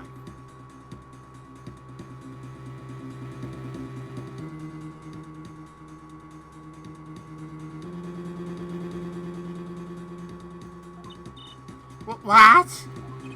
We were in that room the night of the murder. Defendant, victim, and her. And she has motive.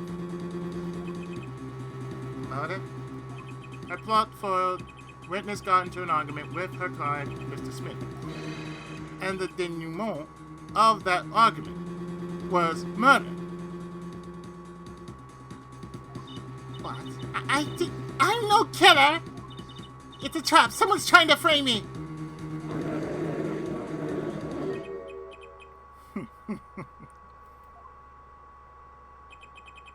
What tangled webs we weave when we practice to deceive. So tangled we catch ourselves in the process. Mr. Right! Such a hasty conclusion. It's not like you, Christopher. What are you saying? Why not consider the other possibility? There was another person in the room at the time of the murder. Right, like Mr. Wright was saying before recess. Single card was swapped into the victim's hand after the murder. And the one who swapped the card didn't know two colors of cards were being used. A fourth person. Ha! This theory again! Your third person doesn't exist! Indeed. That's why I decided to bring this case to court. Here, where there's no escape and no chance for deception. The perfect place to catch the real criminal. And we're in luck. Clue to the real criminal's identity was kindly provided for us. And right at the beginning of the trial, no less. What? Paula, perhaps you know what I'm talking about? Sorry? Remember what I said. Both persons who swap the cards make one critical error. He or she wasn't considering the color on the backs of the cards. Right. But how could such an obvious mistake occur? The cards used for the last game were red. Yet, there's one person here in our court who thought those cards were blue. Yeah, I had that impression too. Why? Well, Paul, think you can figure out who it was? It's not me, I swear! What's this fault, Fuzzle? Why do I always get put on the spot like this? Let's hear what the defense has to say. Who was it? Who thought the cards were used in the final game were blue?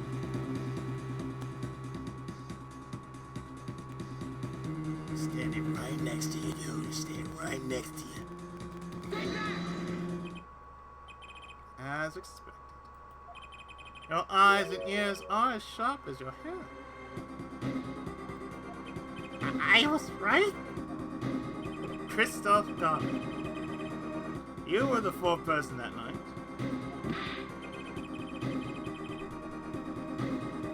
I know, right? What?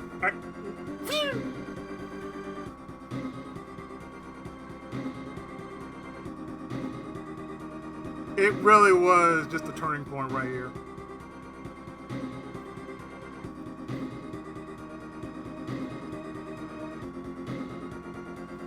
But of course, Mr. Gavin knows the color of the cards. Do he? How would he?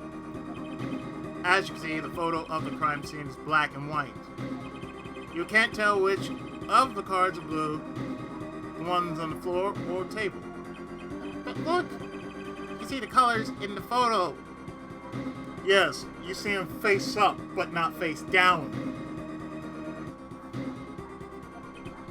Yes, but when you said the cards were blue, it was well before this evidence came to light. It's true that the defendant was engaged in a game of poker with the victim. It was only that the game in the pure sense. Competition. A competition? Yes, test with silent clash of passion. Other than the cons, the bags reap and blue flame. No, its final outcome. He shot himself in the foot when he said that. Their backs wreathed in blue flame. Well, Christoph.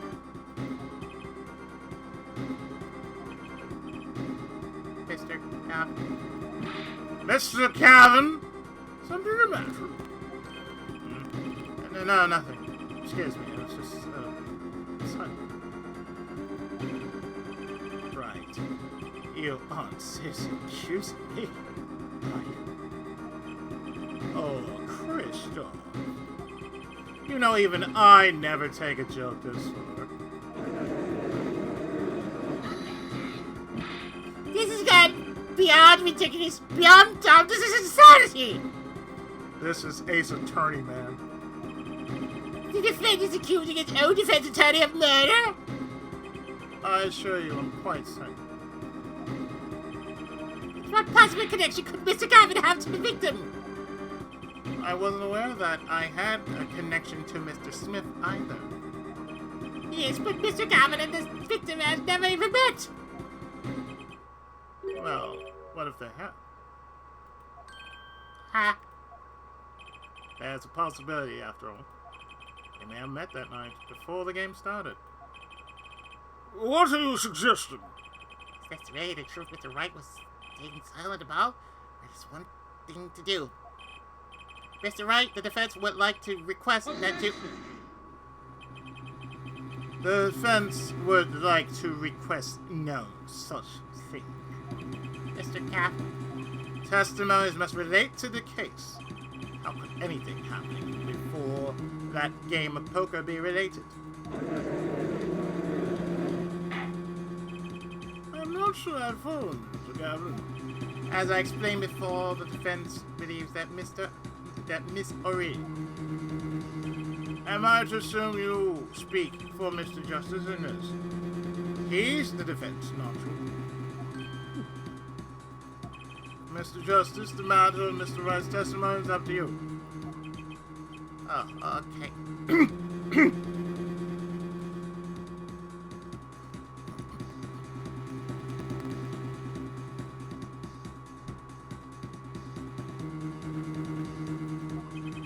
Does the court, in your opinion, need to hear Mr. Wright's testimony? Yes, we do. It's Mr. Wright's charge. He was playing this all along. I intend to see it through. The defense would like to request that Mr. Wright testify to the court. It too, Justice. You will betray me, your teacher. Hey, it happened with Miles Edgeworth and Von Karma. I'm sorry, Mr. Gavin. This isn't about loyalty. This is about the truth. Very well. The defendant, Mr. Wright, will take the stand, please. Appetite before murder. A Murder 101 presentation. That evening, Christoph and I had dinner. We sat at the table and was photographed. Shotty Smith walked in 5 minutes after Christoph left. When the trap failed, Smith hit the waitress. The girl was knocked out cold. Smith was uncontrollable. I left to call the police. When I returned, he was dead, blood streaming from a cut on his forehead. That's when I made another phone call to defense attorney Gavin. Mr. Gavin! You were at the Boys Bowl Club the night of the murder? I dial with him rather frequently. And he talked to the defendant on the phone directly after the murder? Quite against my will, I had become involved in the murder. But I thought I might be in need of a lawyer, so I called him.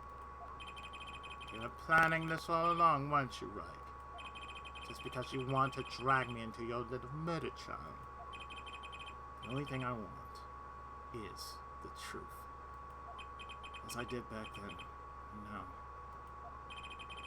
I thought my office was doing you a favor when we took on your defense. Appears that I was wrong. Very well, the defense may cross-examine the witness.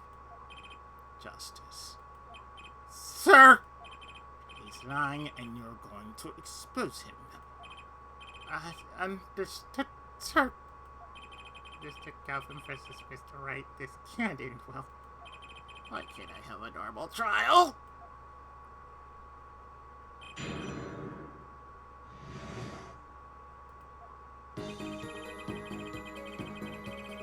One,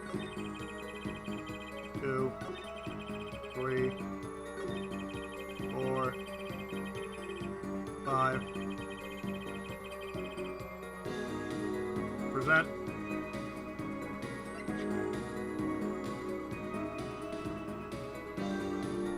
Yeti!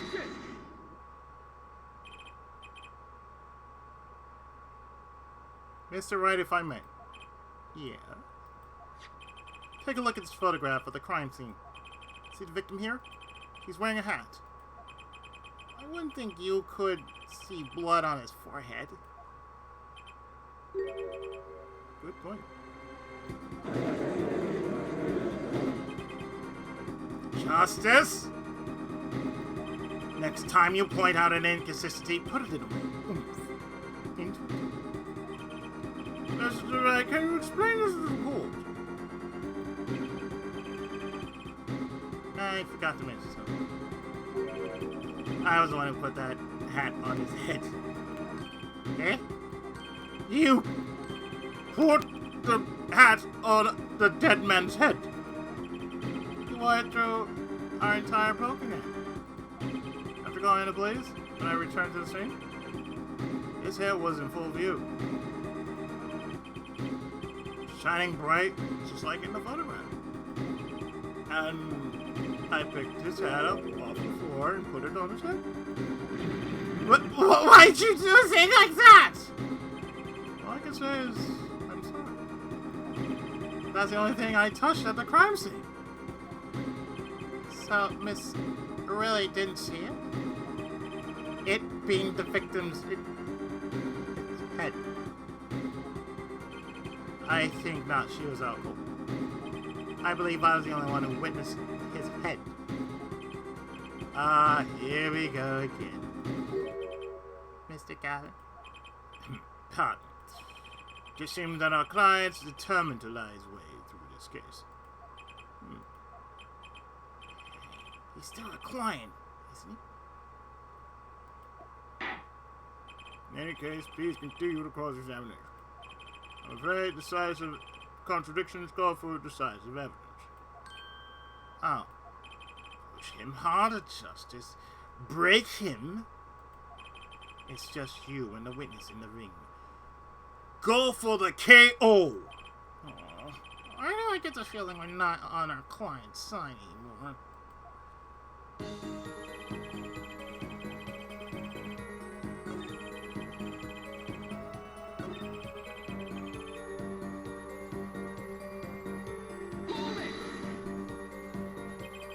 About this failed trap. So this is the same trap that Miss Olga already mentioned. Time was simple, elegant really. You see, we set up a trap of sorts. I was playing a card in Mr. Wright's pocket beforehand, and then deal 5 aces during one of their games. When their hands were revealed, Smith would call him outright and search Wright. He would then pull out the planet card and the trap would snap shut.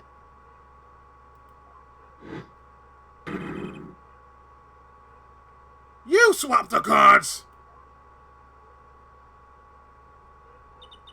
Just like that, the legend would be dashed to pieces.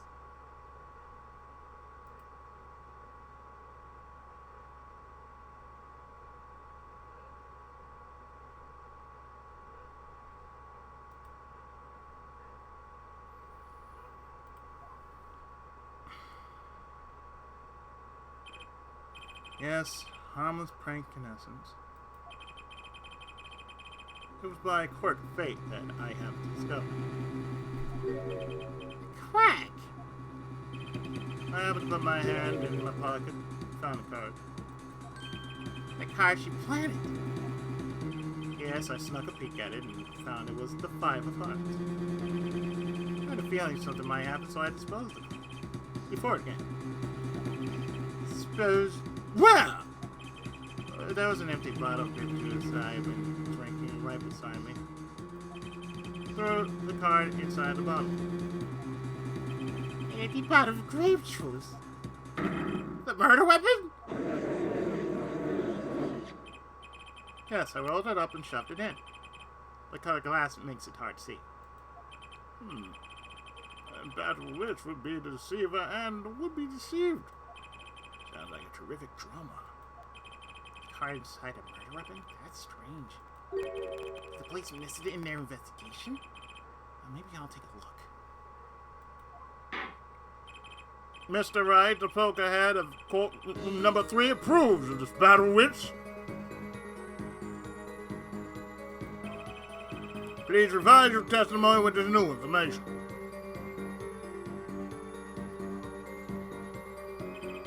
I discovered the trap during the game. Disposed of the bottle in the card. And disposed of the card in the bottle.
So what we need to do is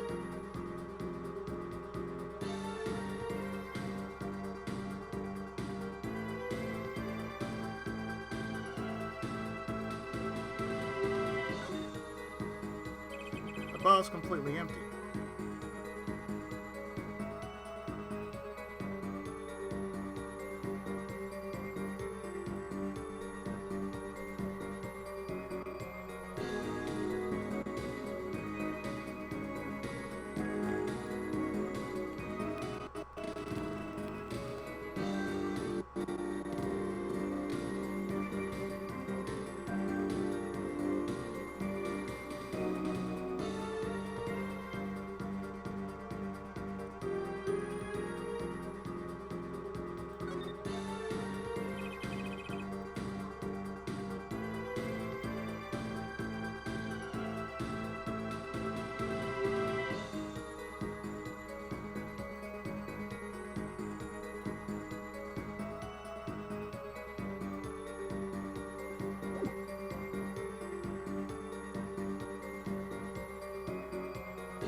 Why the bottle?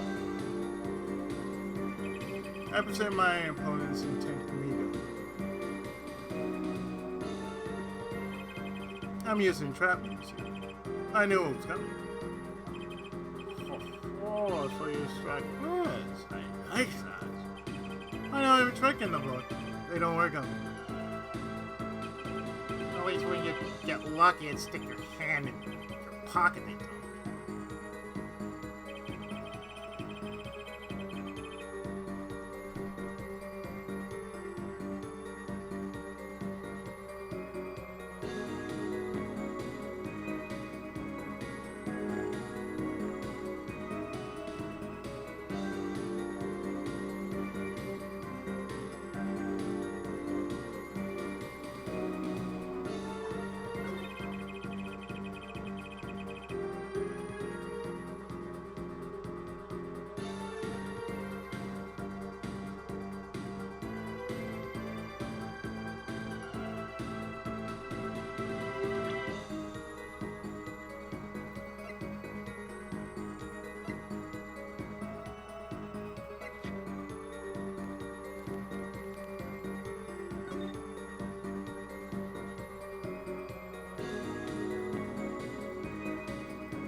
Mr. Wright, if I may.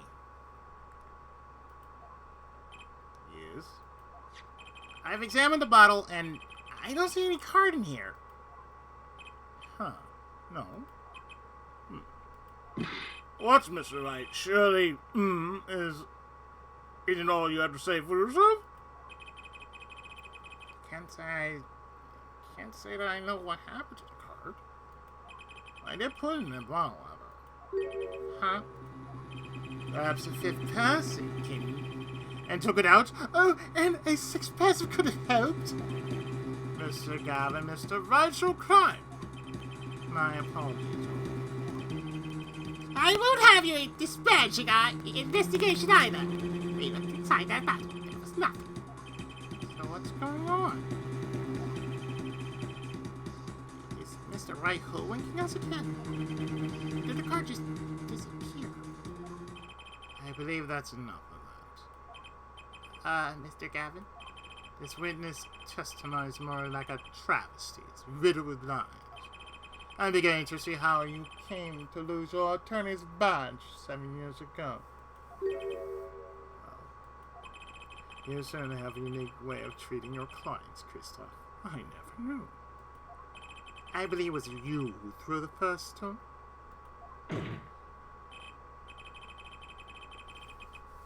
Mr. Wright, if you intend to ever tell the truth about this case, it's now or never. Don't be misled. I haven't told a single lie yet.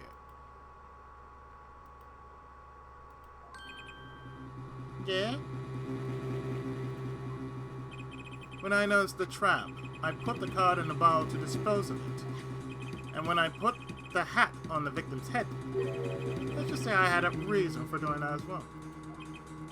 Reason? That reason is right here. Your cell phone? That night, recall that I spoke with Defense Attorney Gavin after calling the police, just in case I recorded our conversation. What's this? Now that we're all here, I see no reason why I shouldn't play it back for the court. That's actually smart. Christoph seemed to be in a bit of trouble.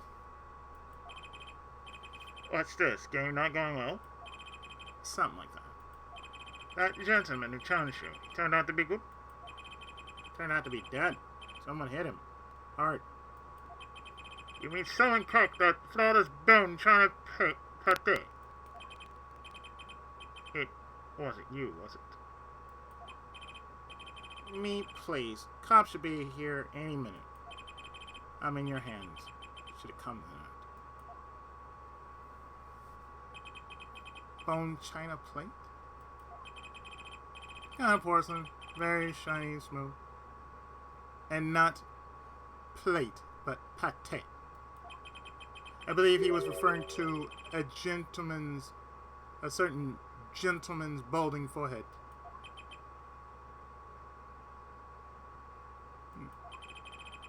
Court appreciates the defendant's discretion in not indicating my forehead.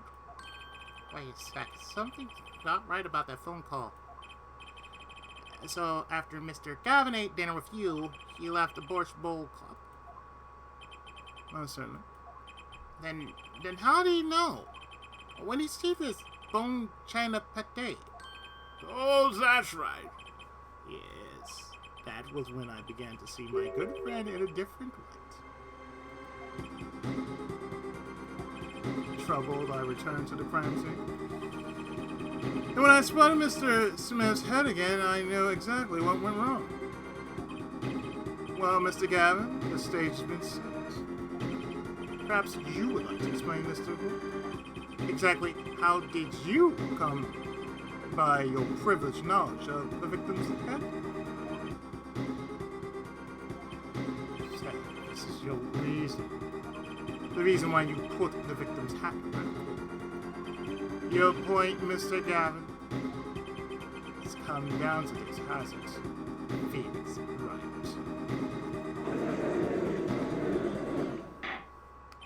Order! I would have order! Mr. Payne!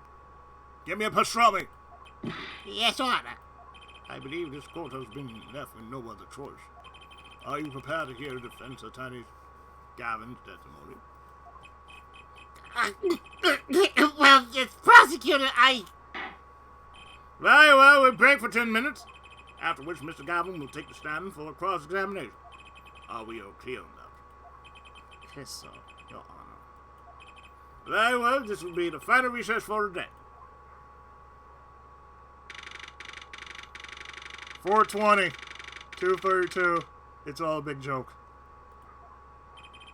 Mr. Gavin and Mr. Wright are both in the judge's chamber.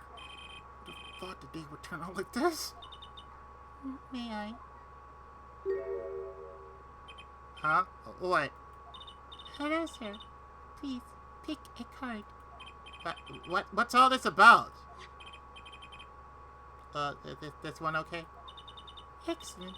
I have a message for you. The last hand's about to be played. You'll need a trump card to make it. Trump card, though. The card you have chosen is magical. Use it wisely, and the game's yours. That's all. Nice. Where do I remember that card from? Mr. Smith's hand has 3 S's besides 2. It is 5 S's in all. It is true, I've seen it. The 5th S. That was cheating, I swear to you. I'm missing 5th ace. Wait, this blood's red. This blood? You have your trump card. Now it's up to you to cut the deck and draw the truth. My father's fate's in your hands. I know you can do it. This blood-stained card. It's my trump card for finding the truth. I fell deep into thought as my mind raced to understand what this all meant. That girl, I've seen her recently, but where? That's when I made the connection.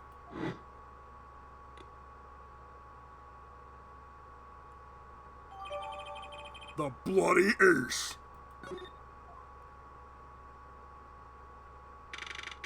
$4.20, quarter 3.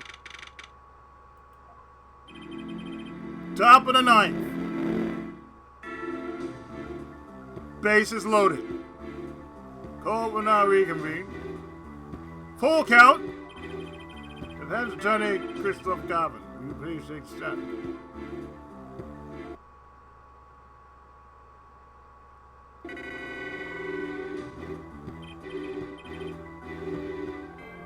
Now then, if you would, Mr. Payne.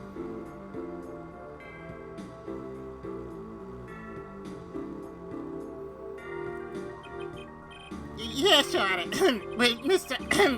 The witness states his name and occupation. It's fast necessary. Honor.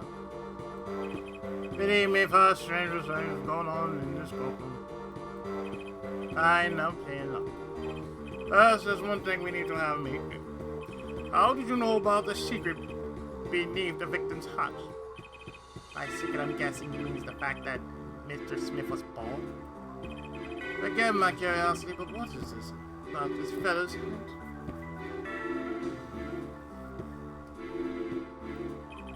Your Honor seems to have an inordinate interest in it. Objection!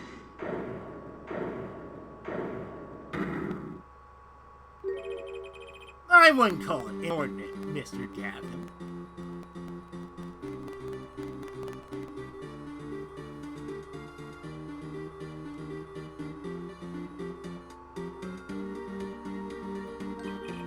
Mr. Wright!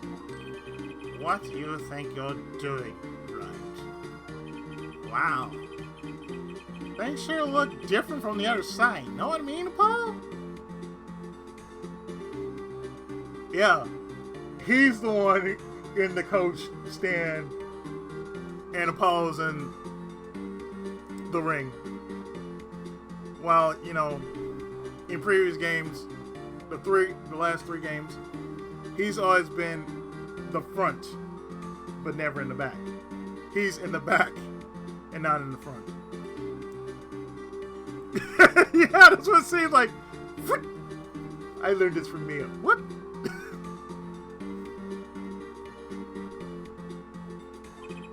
Speaking of looking from the other side, let's consider something for a second. Victim wore that hat all night, never once taken it off, except for that one time.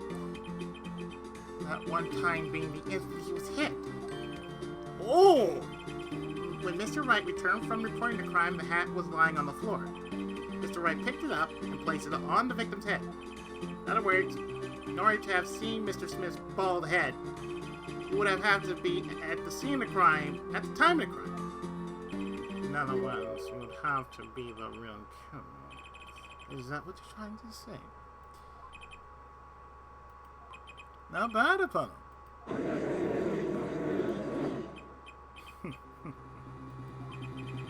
Mr. McGowan, I'm afraid that I haven't been entirely honest.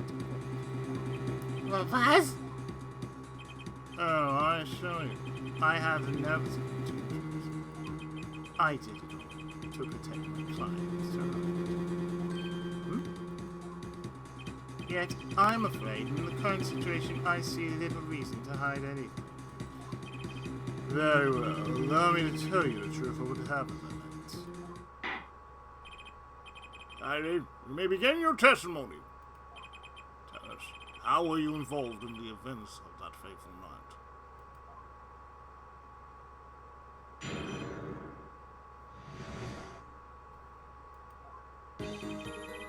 The rage I sensed in that man that night troubled me, so I returned to the club.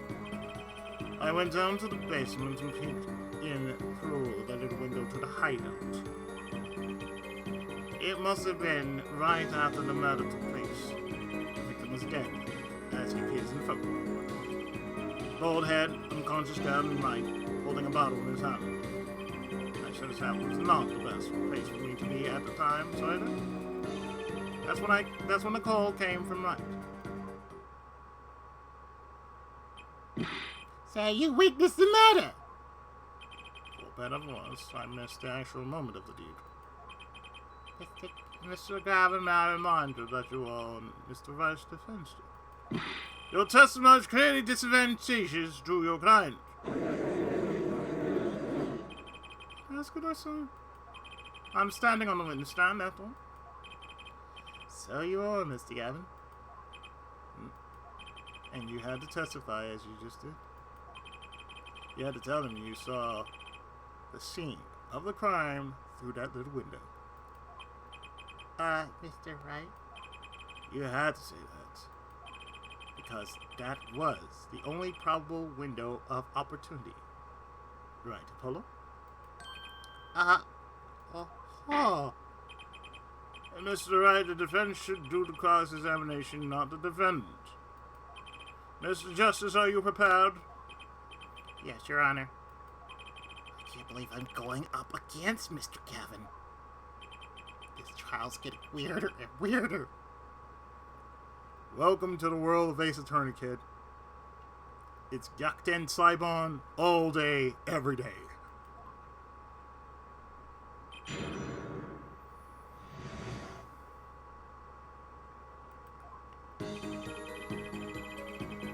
One, two, three, 4, 5.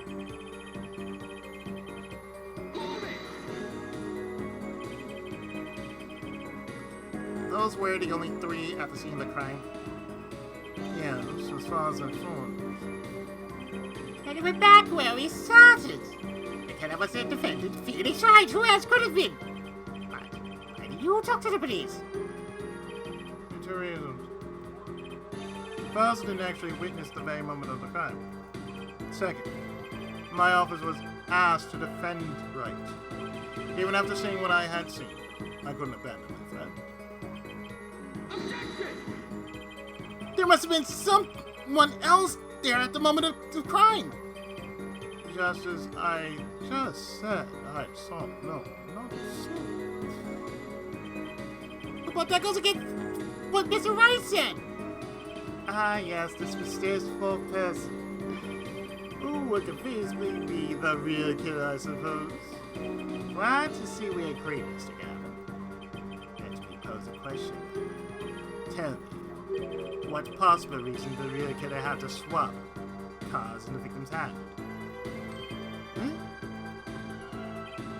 Perhaps you can show us the reason why such a thing would be necessary. How can I show something I can't find myself? Remember Apollo?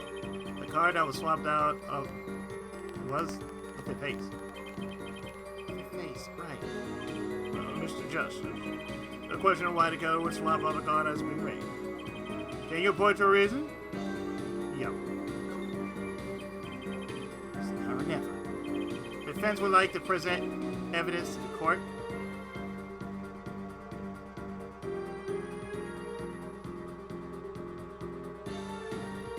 Evidence showing the reason why a card was swapped out.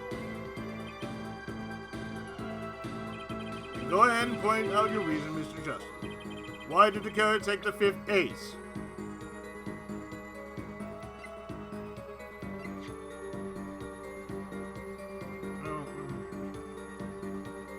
Today?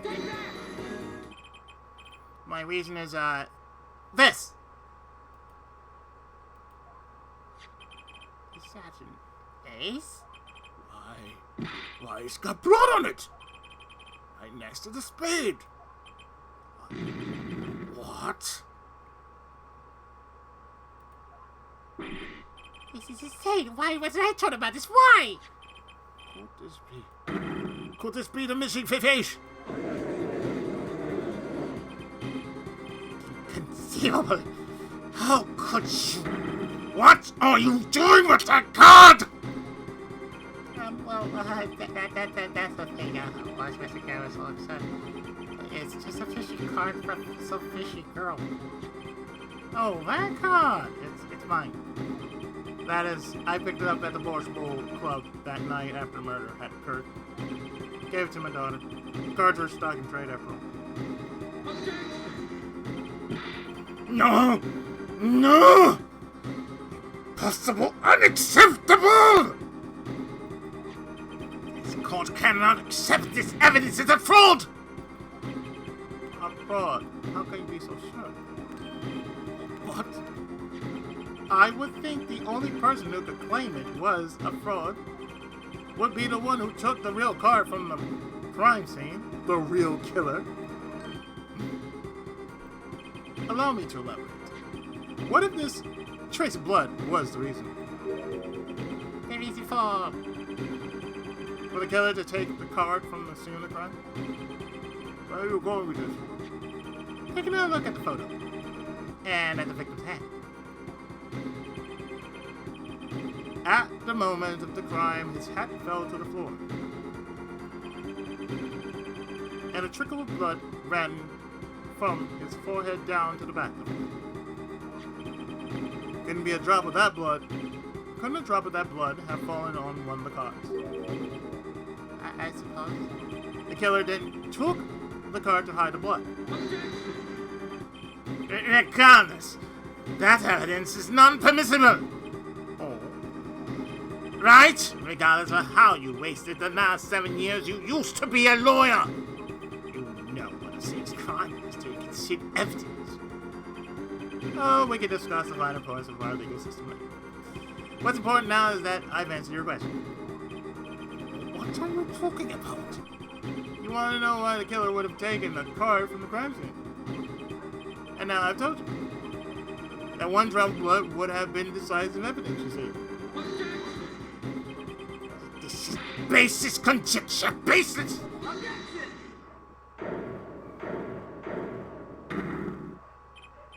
Oh, I assure you, it's quite based.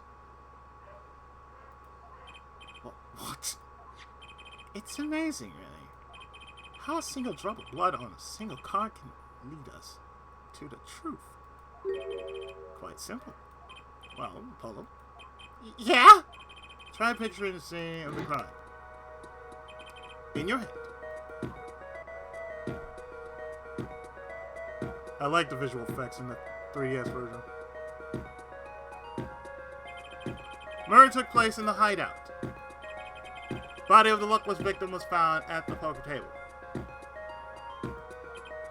And before the killer swapped a card out, there was a single card with a drop of blood on it in the victim's hand. Given this, there's one decisive problem with the scene. What is it? Let's keep it simple. Given that there was a drop of blood on a card, whose position in this diagram doesn't fit? The victims, killers, witness, second witness, whose position doesn't fit with the bloody card.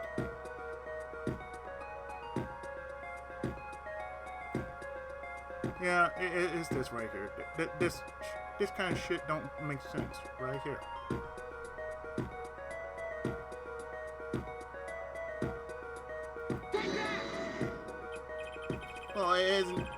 Isn't it the victim's position that's the problem? I don't follow your logic here, Mr. Justice. Well, look, the victim was struck on the head, sending him back in his chair. You think any blood would fall behind the body and not onto the table in front of him? Right, because, say, if you got smacked from behind, logic dictates your head would be falling forward.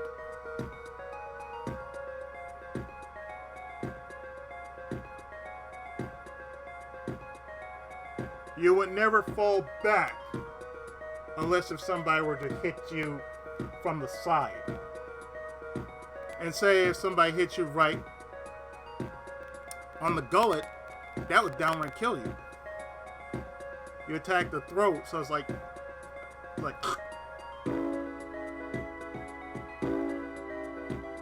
so it's like the back of the head, you fall forward. If someone would hit you on the side, most likely your head would be on the side, but very rare that somebody would just basically be falling head back like that.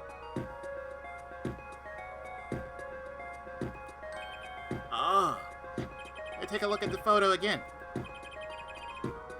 If he bled in this position,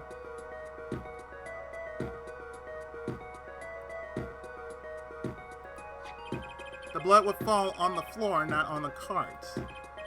That's right. So what does this mean? Incidentally, we were sitting in swivel chairs. Swivel chairs? Oh, man. Paulo, try turning that chair around.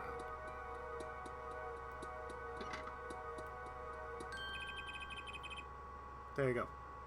The chair was facing the other way. They have to be. So we have to assume that at the time of the murder, the victim's chair was facing away from the table. When Mr. Wright returned from informing the police, which way was the chair facing?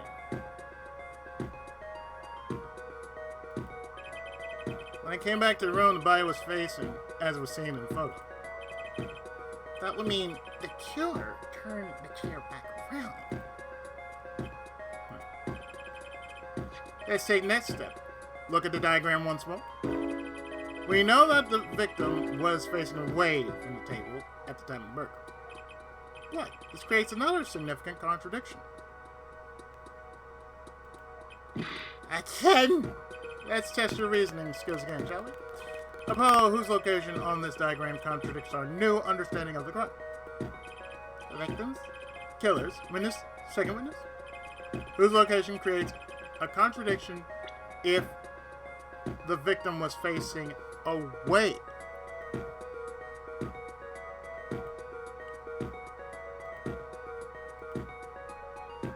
Well, it'll be the killer then. The victim was struck from the front, correct? Indeed. Well, wouldn't it be hard for the killer to hit him from the front? Sitting where his indicator currently is? I would think it'd be quite hard, yes? Yes, but what you're saying makes no sense! Why would the victim suddenly turn to face the wall in the middle of a game? Swivel chairs. See, even what I got is a swivel chair. I believe sufficient reason will come to light. What? There's something in this diagram that makes far less sense, actually. Look again at the diagram.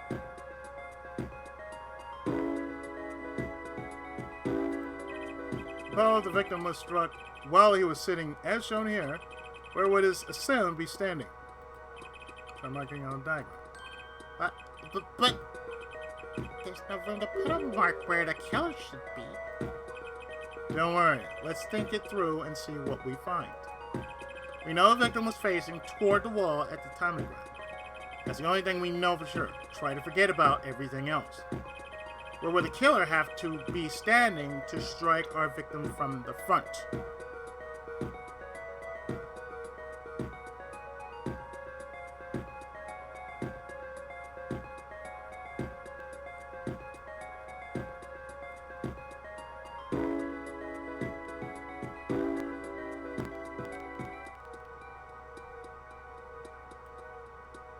Well, it would be right here, right?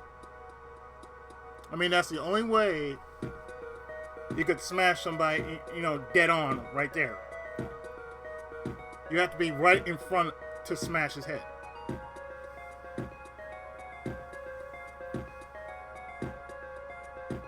The killer had to be standing, well, here.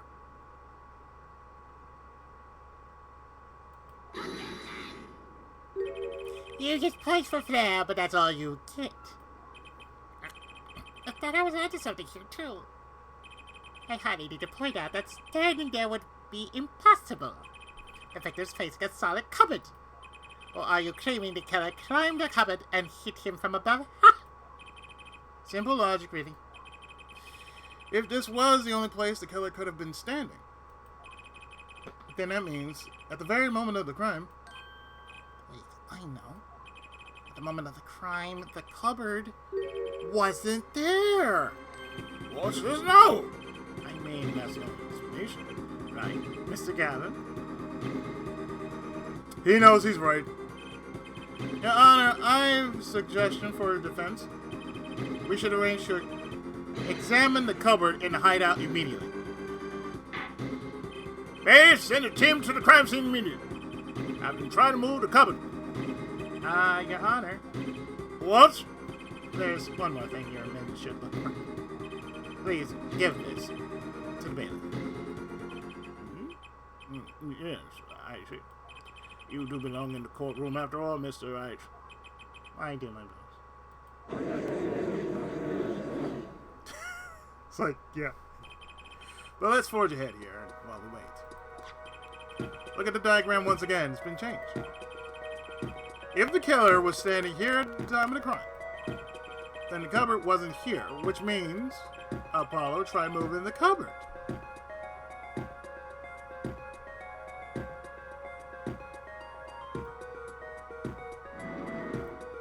There you go. Thank you. As you can see, the cupboard was the problem. At the time of the murder, it has been shown as here. Now everything's in place to reconstruct the moment of the crime. Oh my. What's this? Well, what does it know?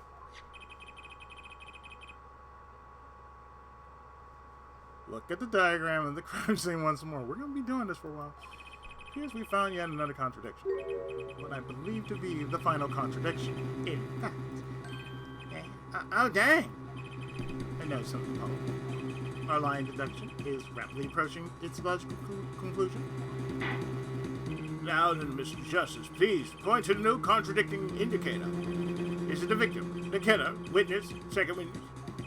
Which indicator in this diagram contradicts what we know about the crime? Yeah, it's this right here. Like, where the hell were you?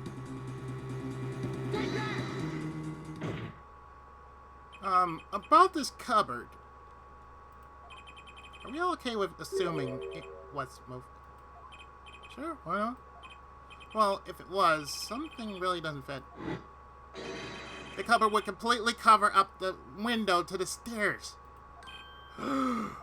That's right. Someone standing outside wouldn't be able to see him. Someone like Mr. Gavin.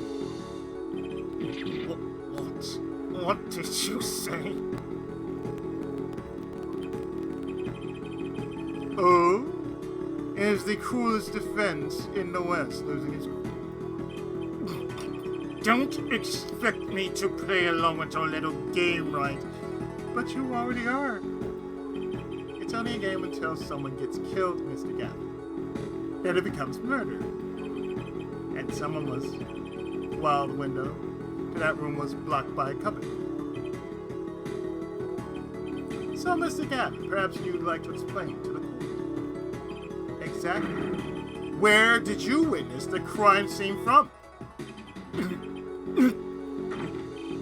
Excuse me, Your Honor. Order. This is a court of law, and I will have order. We just received just now word from our investigative team at the Borscht Bowl Club. They've examined the cupboard in the hideout, Your Honor. Oh, and what did they find? Well, Your Honor, turns out there is a secret passage behind it. What?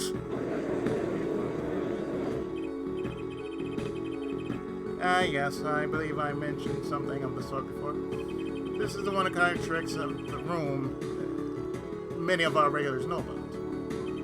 I do remember you saying something about that, now they missed it. Secret passage is handy To have when you're engaged in illegal goings on.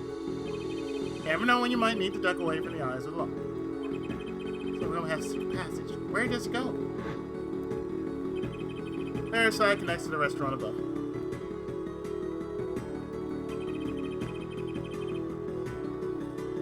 The underworld bosses could get away from the cops and enjoy a cold bowl of borscht, no doubt. Just like our killer.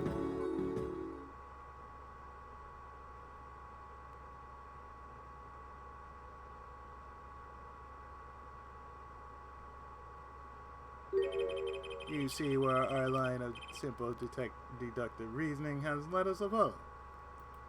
I see it, but I don't believe it. The girl wasn't kidding when she said I needed this trump card for the last hand.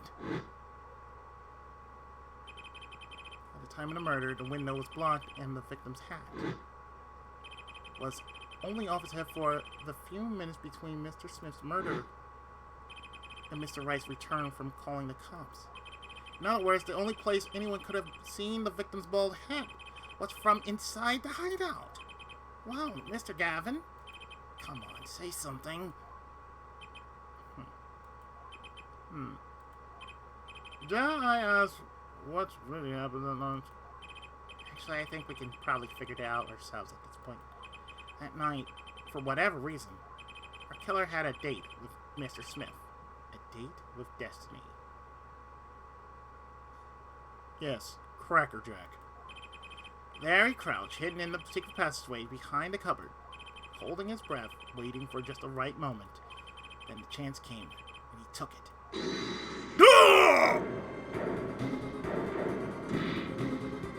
Ah! Why'd you do that? Wait, here, I'll get help. Miss Olga O'Reilly was out cold, struck by Mr. Smith. As time was soon to come, Mr. Wright went upstairs to call the cops, leaving Mr. Shoddy Smith alone in the hideout with the unconscious dealer. Then our killer stepped out from the passage and into the hideout. The victim must have heard the cupboard sliding inside. He wheeled his chair around to look and... bang! After the deed was done, the criminal must have seen the blood on the card. He would have, of course, realized the need to destroy the evidence. That single spot of blood told the whole story of the crime. Too bad for him it didn't linger any longer in the hideout that night. If he had, he might have noticed the cards on the floor. And the fact that they were all red.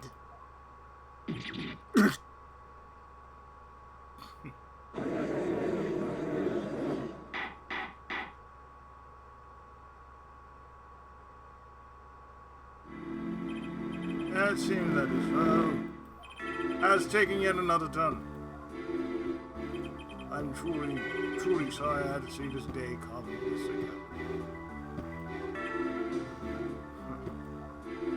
Mr. Captain. Mr. Gavin? Mr. Payne! Yes, sir! Prosecution will continue its investigation. Mr. Wright, the defendant, is hereby cleared of all suspicion. Believe me when I say that I don't believe this is happening, Mr. Gavin. But I'm afraid circumstances call for me to issue a warrant for your arrest immediately.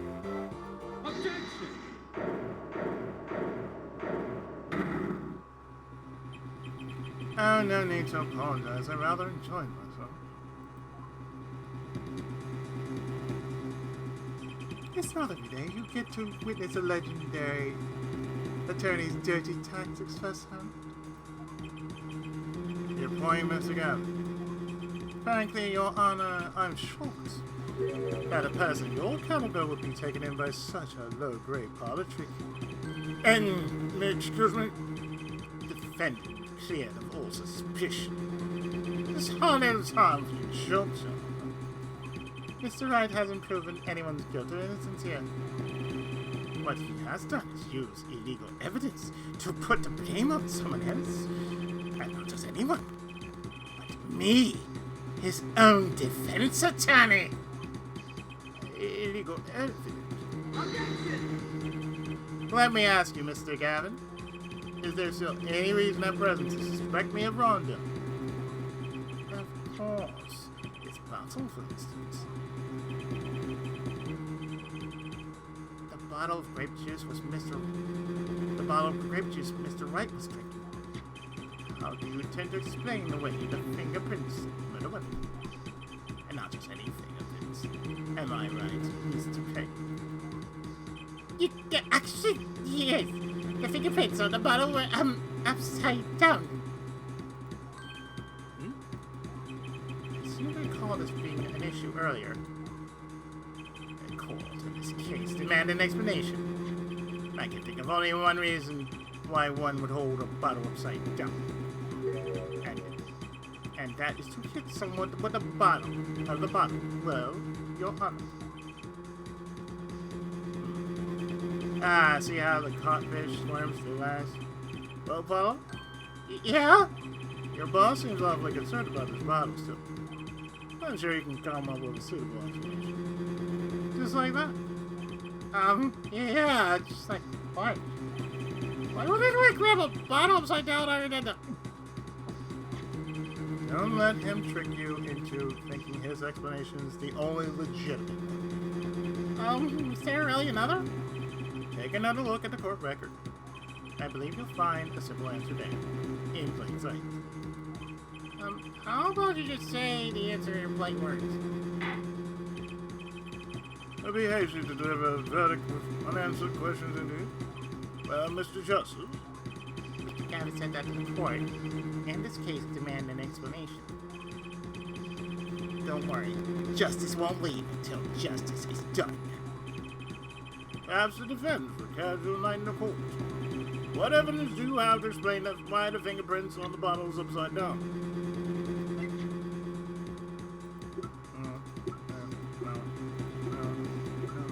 Here.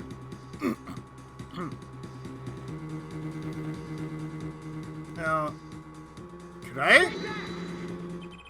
It's actually easier to show you than explain, Your Honor. Place that bottle on the floor next to your chair. Excuse me, on the floor. Yes, now, reach down and pick it up.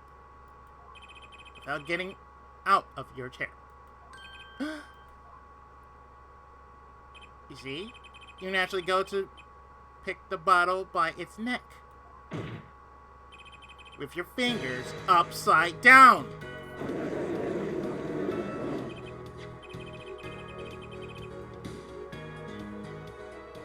Look at this photograph taken on the night of the murder. The defendant, Mr. Wright, sat here playing piano.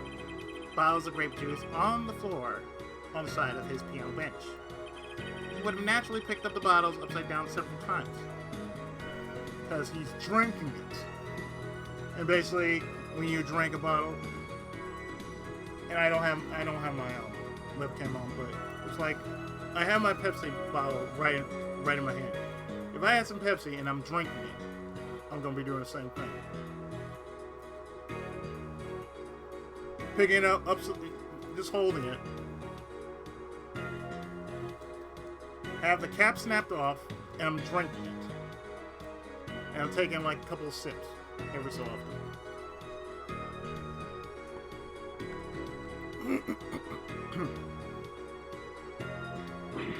Whoa, I can't believe it was that simple. We call our dinner that evening.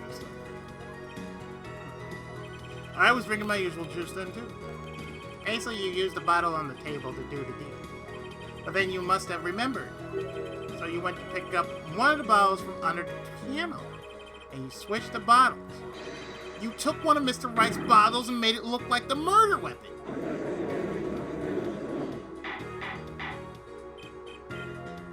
Order! What do you have to say to these charges, Mr. Gavin? Fascinating. So this is the legendary attorney's famed tactic of misdirection. What? You claim that I switched the bottle. Where's your proof? Proof? Well, that's the... As I thought, more baseless conjecture. I have a bottle of proof is fighting too. Objection! I wouldn't be so sure about that. Your Honor, when you initiated the investigation at Hideout earlier, do you recall I requested an additional investigation? Ah, yes. I have your memo about that here. Retrieve the bottles from under the piano at the Bush Bowl Club. Yeah, I know, right?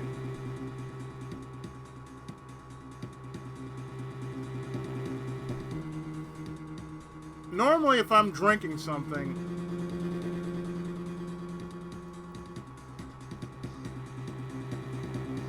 right. Normally, if you're ever drinking something, it's usually around the body. It's hardly the neck, but you're on the body. Your hands naturally go to where the body is, where all the liquid goes. Where most liquid is, that's where your hand is, on the body. It's hardly ever on the neck.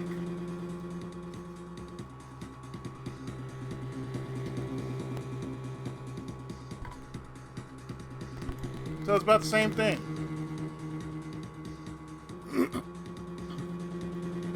Yeah, like if you're wielding a club, basically, yeah, it's like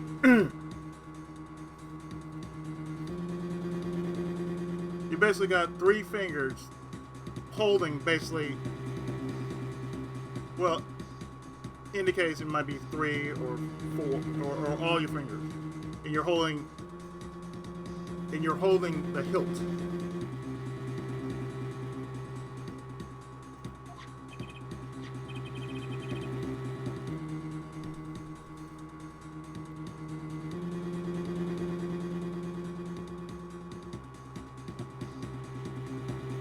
Right.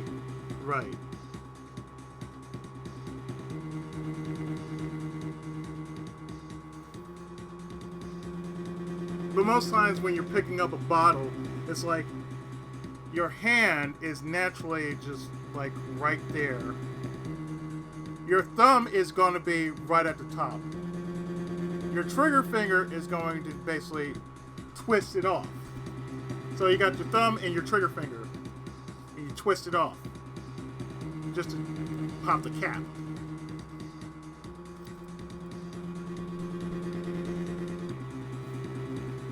And here's one of the bottles in question.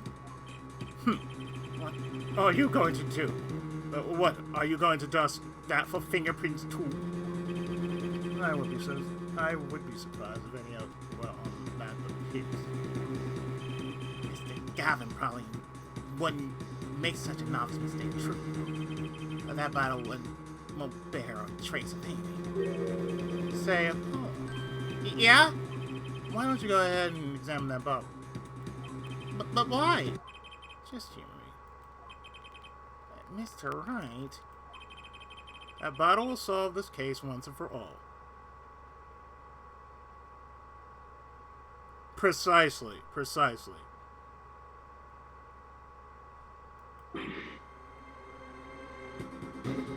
What? It's some bottle. So, all we need to do is... Yeah. Yeah. Yeah. There's something inside the bottle. Pop it off. There's your card. But what's this?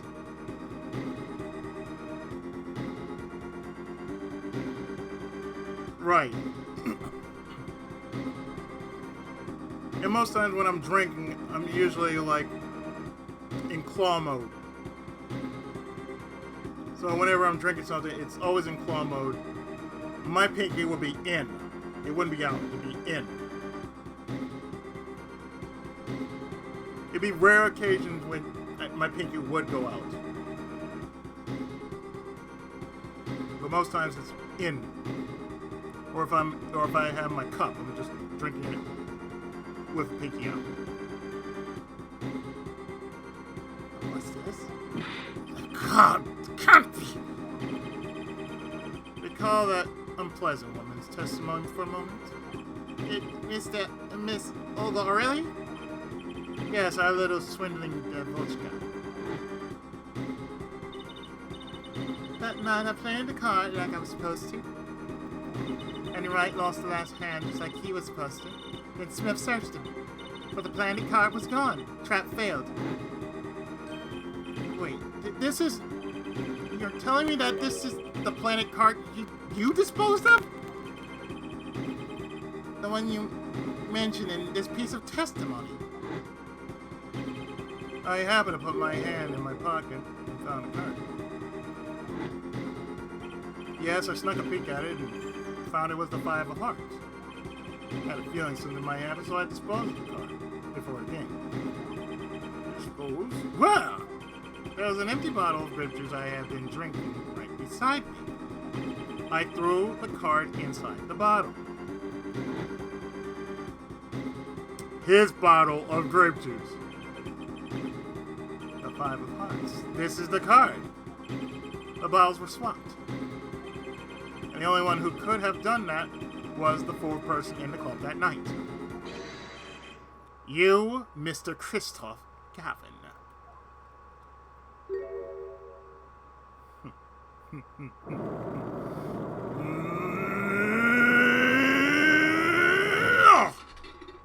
And there went the crab, which was already steamed, and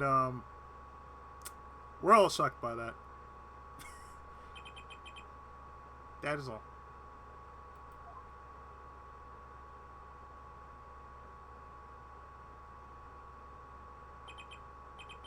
Is this your idea of revenge, Phoenix Wright? Revenge? Revenge for the events that took away your Chinese badge 7 years ago. My past is like my logic, straight and true. Thank you.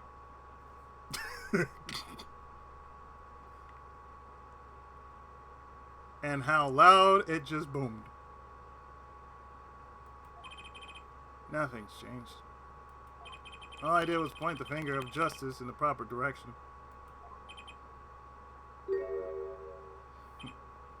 Fine. I'm glad we could have this little tete-a-tete, right? Yeah, I know, right? That malevolent orange, like, oh shit. So, oh, we're good. You sure about it? No, I'm gonna make sure that you die for it. Huh? Nothing, right? Mm-hmm. This is insane! What about me? Don't I get to prosecute anyone? No.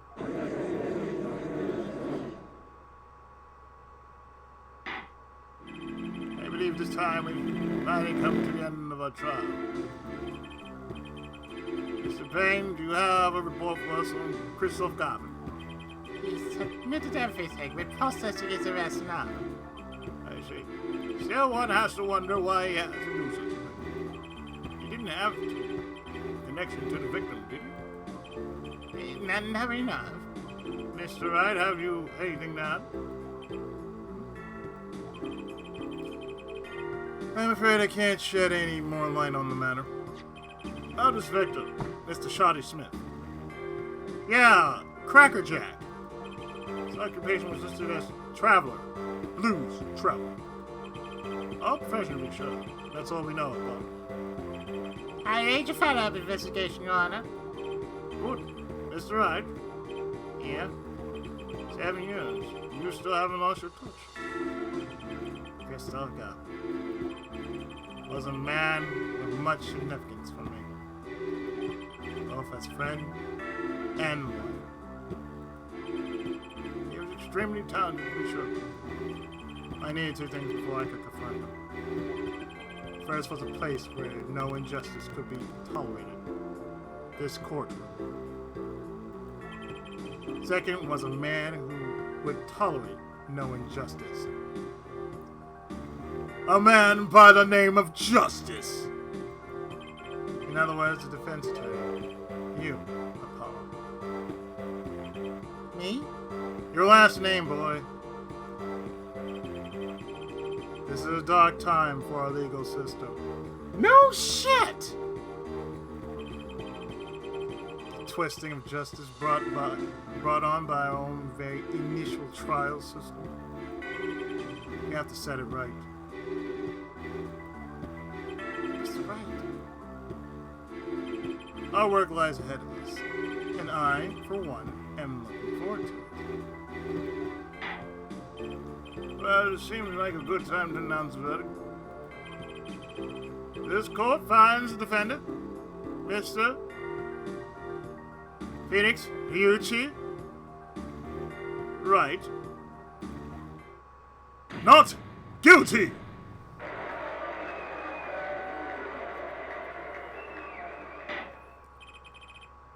Mr. Phoenix Ryuichi Naruhodo Wright, not guilty.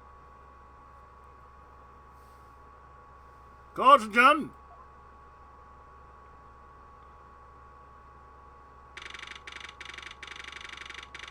4:20, 4:30.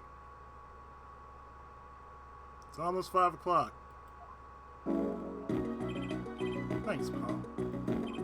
You came through, just like I thought you would. I'm pretty sure I didn't do a thingy there. It's you who cornered the killer. Couldn't have done it by myself. You sensed it too today, didn't you? Your ability. Ability? Yes, sensitivity I like. You'll come to understand it soon enough. There's a difference, Naruhodo. You used a gimmick. You use a Magatama. That's your gimmick.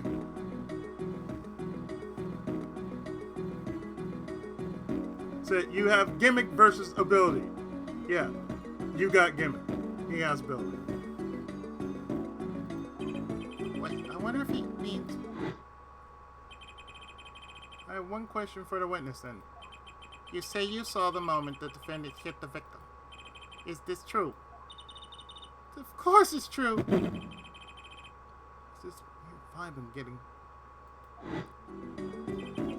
What? Well, what's that, Mr. Wright? You'll have to find the answer to that question yourself. Answer. Right. Today was full of questions without answers, most of them about Mr. Gavin. What possible reason could he have to commit murder? Perhaps you'll learn that in the days to come. Huh? Wait, you don't know, do you? This locket is the key. Well, that reminds me, I met the girl who pictures in your locket.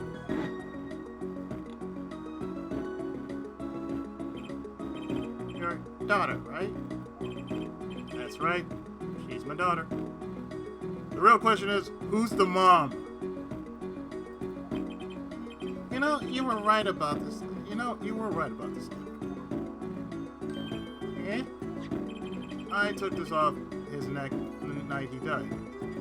It looks like our dear Russian scam artist saw me. So the truth is, this locket really did belong to him. Wait, but that's perjury! You testified you said that locket was yours! I said no such thing, actually. Huh? I merely said that it was a locket with my daughter's picture inside. So distinction, but distinction nonetheless. And it's true. Wait, but then why? Why was the victim wearing a locket with a picture of your daughter inside it? Sometimes the straightest path to the truth isn't the best one. Give it to me. You're still just getting started with your career. Speaking of which, I may be out of a job. I work for Gavin Law Offices after all. I can't believe I just saw Mr. Gavin get led away in handcuffs.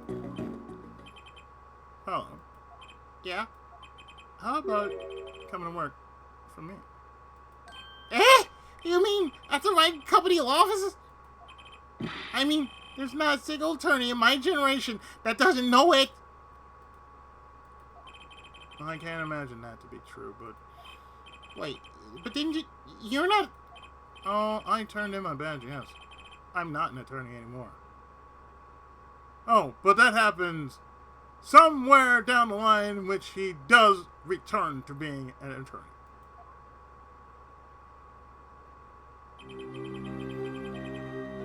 That incident 7 years ago. That legendary trial.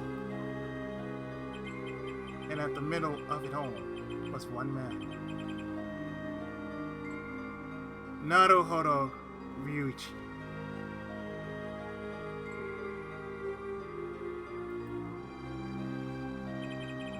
The case reached its sad conclusion and he left the law for good.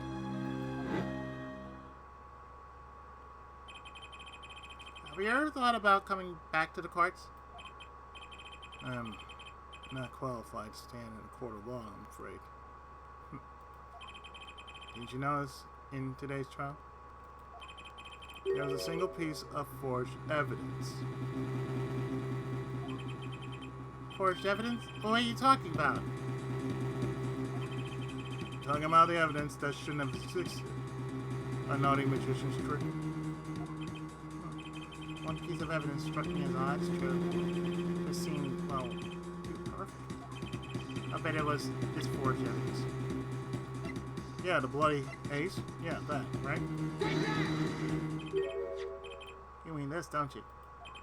I got this from your daughter, Mr. Wright. Yeah, that card couldn't have been found at the crime scene. Why? Because the killer took it with him when he left. Leaving the wrong card in its place, luckily for us. Oh, I can't accept this evidence. It's fraud! Fraud. How can you be so sure? I would think the only person who could claim it was fraud. Would be the one who took the real card from the crime scene. The real killer. My verdict was already handed down 10 years ago. Then you really... Yeah? I forged this card. One look at the crime scene should have told you it wasn't real. But you can't do something like that and call yourself an attorney! Oh, I don't know. I mean, it's happened before. With Manfred von Karma, Miles Edgeworth.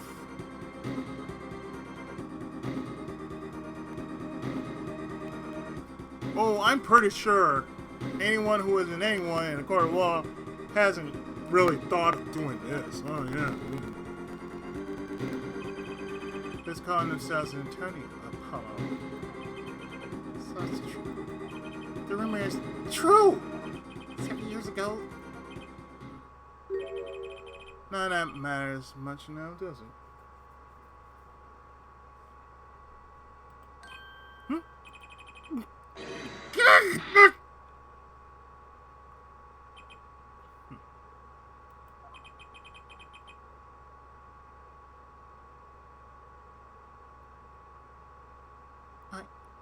punched him.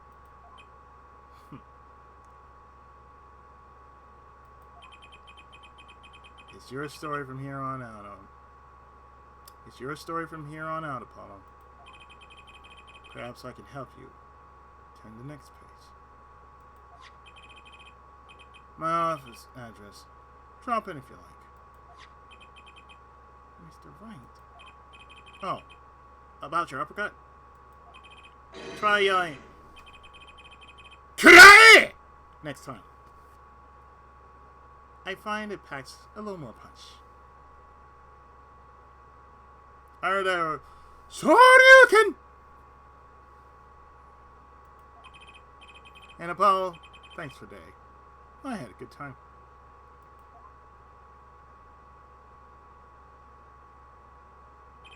And with that, Mr. Wright walked out the door. And that's how my first trial ended. A lot of mysteries went unsolved. And at the time, I had no idea they were all related. Every mystery that day became a mistake. Connected by a single thread of logic that made no goddamn sense. I'll find that out soon enough. My name's Apollo Justice, attorney at law, and this is how my story begins. And that's how you flow!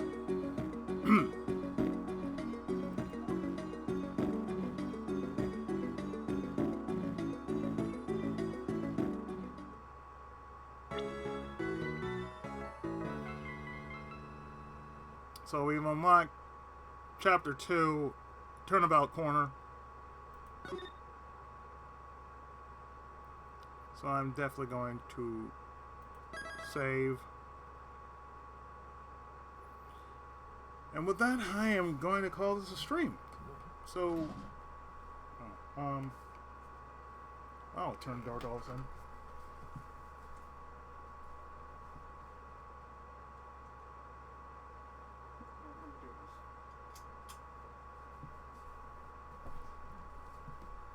Yeah, so, like I said, I'm going to call this a stream. Next time, if I do it tomorrow, I will start that up. But, yeah, next time, Turnabout Corner. So, thank you for joining me for tonight, and will we see something even more stranger than the first episode? Oh, you bet your ass, because it's Phoenix Wright. How could you not? Anyway, thanks for joining me, and I'll see you for episode 2. Take care.